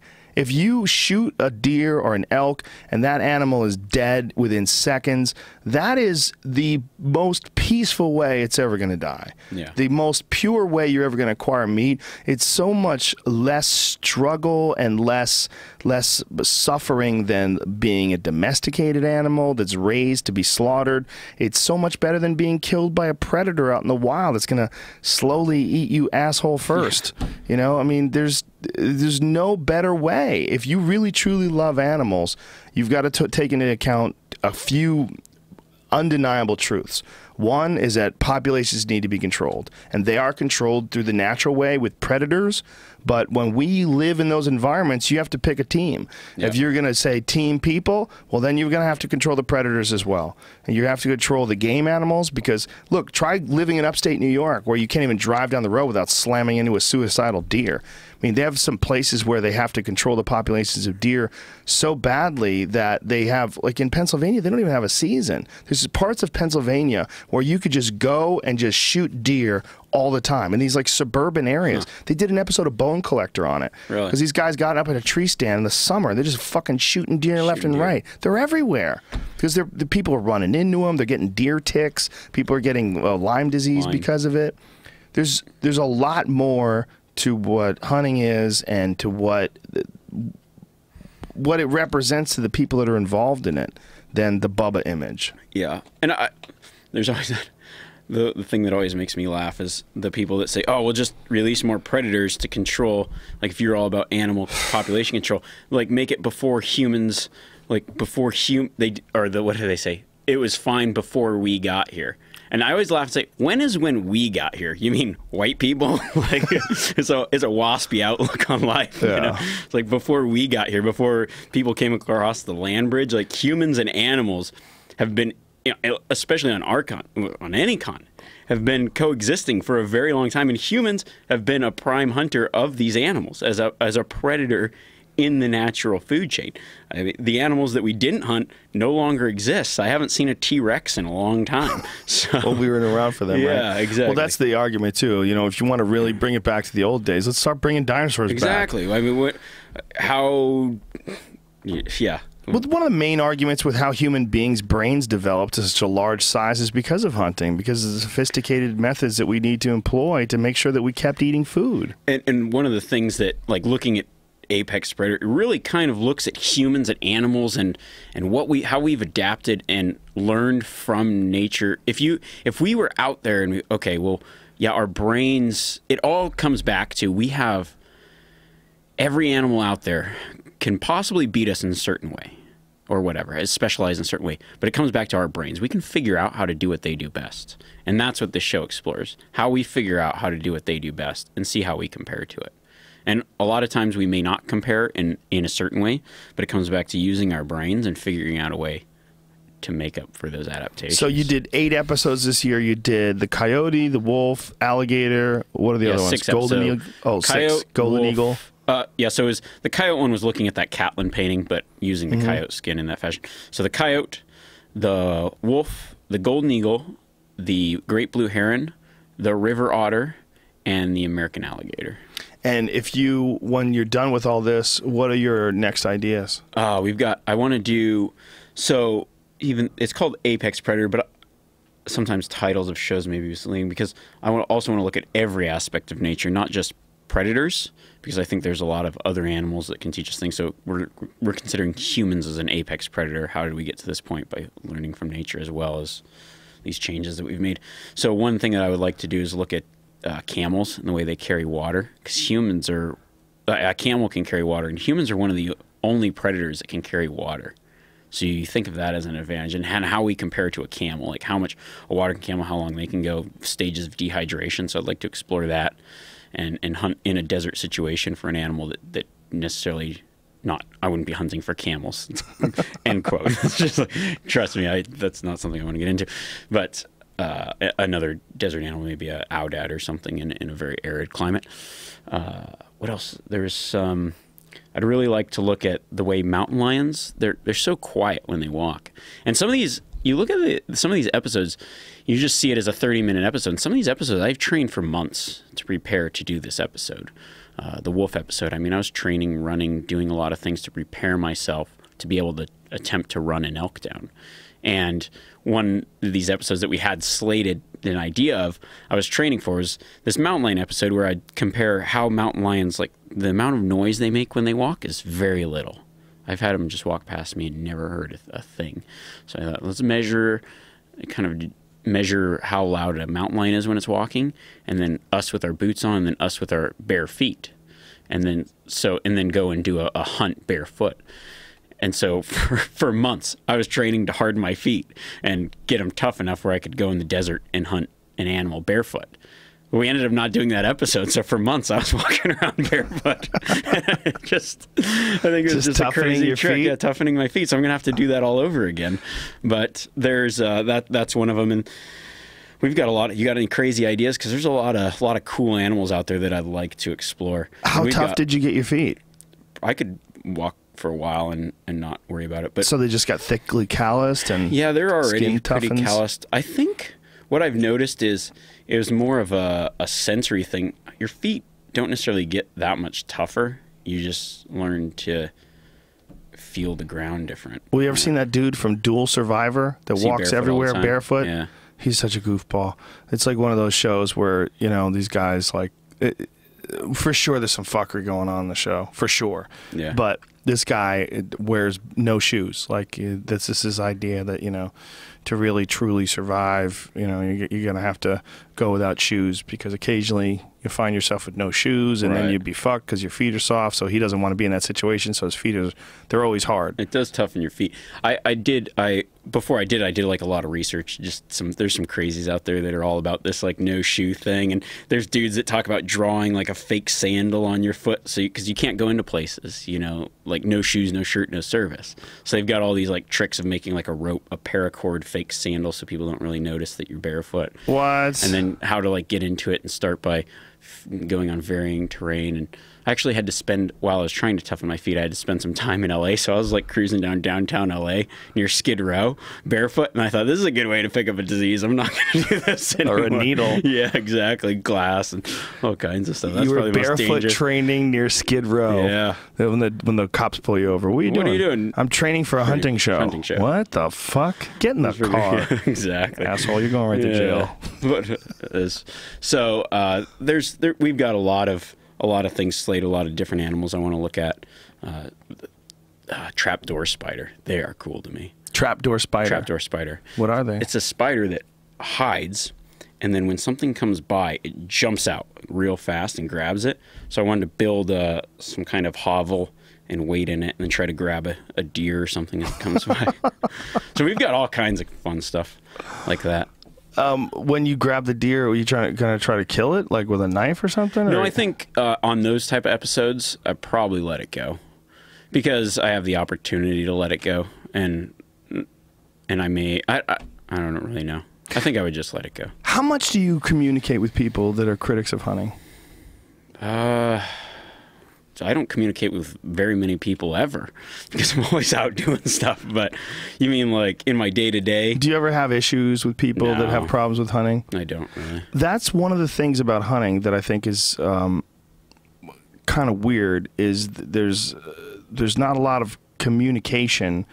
There's like the converted, like preaching to the choir. Yeah. And then there's these other people that have these misconstrued ideas, these misconceptions about what hunting is. And they don't seem, one of the problems is they don't seem to get together and talk that often. And I've seen Ranella have conversations with people that were kind of anti-hunters. And I guess, actually in my day-to-day, I do have a lot of conversations with people that aren't hunters, but they're also people that are close to me. Right. And they know you. Yeah, like family members that aren't hunters. It's funny is my brother's girlfriend comes from a family that not hunters. Like she's the typical yogi type that would never consider hunting. She didn't even like eating very much meat, game meat. And now this year she went and got her hunter safety and is going to go hunt elk. Whoa. Because I think when you really sit down and think about it, if you're talking to somebody that like myself or, people that are like-minded to me, there's a lot of things that we can pull from that if you just actually had a real conversation, take out all the bullshit of the, I don't even know, on both sides. I call it like the hunting propaganda and the non-hunter propaganda, the things that you're told and you think or whatever. You just actually have a real conversation about it. It makes sense. Hunting makes sense. It makes sense, and it sounds bizarre and contradictory, but it's very spiritual. Yeah. There's something, it sounds like, oh, no, it's not, you're taking a life. I get all the arguments. I understand the arguments. But I'm telling you, there's something even psychedelic about going into their world and hunting them, dipping your toe into the wild, the true wild. There's something like boundary dissolving about that. It changes the way I looked at the whole world. It really did. Like the first time I went deer hunting, one of the crazy things about it was looking at this deer, locking eyes with this thing in the wild and understanding the roles that we have. My role is the predator, that his role is trying to get the fuck away from me, and then taking its life and killing it and eating it. And I was like, this is a spiritual experience, a deeply spiritual experience in a weird way that I didn't anticipate. I anticipated it being maybe somber and that I would have to get over the sadness of it all, and then I might not even want to do it again, and maybe I would just become a vegetarian. Those were like real considerations that I had. But after the event, I felt like there's something that most folks are missing about this experience, and I think it's because it's been very poorly represented in our culture by media, by the stereotypical Bubba type, by all these different different pieces of information that have sort of filtered down to the average urban civilization inhabitant. We don't have a connection to it, so we're basing our opinions on it just based on stereotypes, on these media depictions of what a hunter is. Yeah, it's those kind of false ideas, but then if you actually got to talk to someone. But it's also one of those things, you talk about it, we talk about it, we're sitting here talking about it, but until you go through that experience, you necessarily don't know what it feels like, what it means to you. My mom's stepdad, who we call Grandpa, he loves fishing, big out, like loves nature, hiking, other things. Went hunting, shot a bird, felt really sad, never went hunting. But that was his experience. So everybody has maybe experiences it in a different way, but you really don't know until you jump in and do that experience. Yeah, I talked to someone who had that similar experience with a deer. They shot a deer, and the deer was moaning when it was on the ground, making all these crazy noises, and never went hunting again. Right. Yeah, and it just depends on maybe your experience, but also I think it depends on how your reason for going out there. Like if you have never hunted before, and you say to yourself, I would like to go hunting because I'd like to eat less meat that I don't know where it came from. Be more involved in that process. Like if you went out and said, I have a goal that maybe one day I'd like to, in my house, only eat things that I've killed, even before you've even killed anything. You go out with that mindset, and then it becomes a utility thing. It becomes like a part of your process for your life, and I think it affects you differently because you go, okay, there's a reason for this. There's like I'm eating animals anyways. I'm killing animals anyways. I might as well be part of the process. You're killing them with your credit card or Correct, your money. Somebody else, maybe you aren't seeing it, but it's happening. It's not going to not happen. And it's happening as a direct result of your choices. And that's Exactly. something that we conveniently try to distance ourselves from. Yeah. So if you can be part of that process, then it's not something, I mean, it's a different experience. It really is. I don't, it's very hard to explain, but I think we sit here for however long and try to explain it. It would take days. Yeah. You just, It's very hard for people to get involved, too, that aren't hunters. It frustrates me. Yeah. And I don't know what, because I get a lot of people on social media or whatever that have listened to, like, found me through your podcasts or whatever, and a lot of them have now jumped into hunting, and there's still a lot of them that are trying to figure out how to do it. And I would say the main question I get asked is how I get into it, or how would someone get into it. Really, I mean, the first thing, you got to take the hunter safety and do the legal requirements, because once you have that, then your barriers to entry are slowly getting less and less.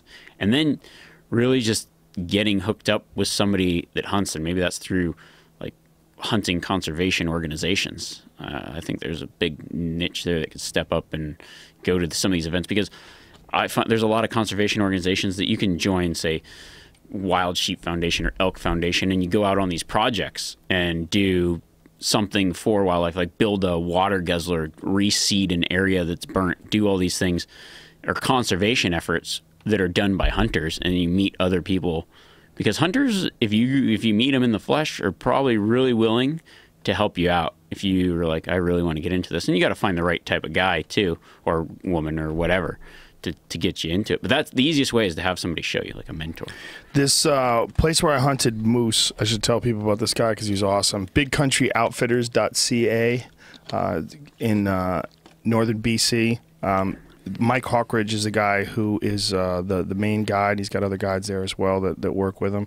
But he does that with people that have never hunted before. He'll take you through the whole deal. He'll take you through the whole, explaining to you how to shoot, explaining to you how to breathe when you're pulling the trigger, or how to, what shot placement, aiming, the whole deal. He'll take you through the whole thing.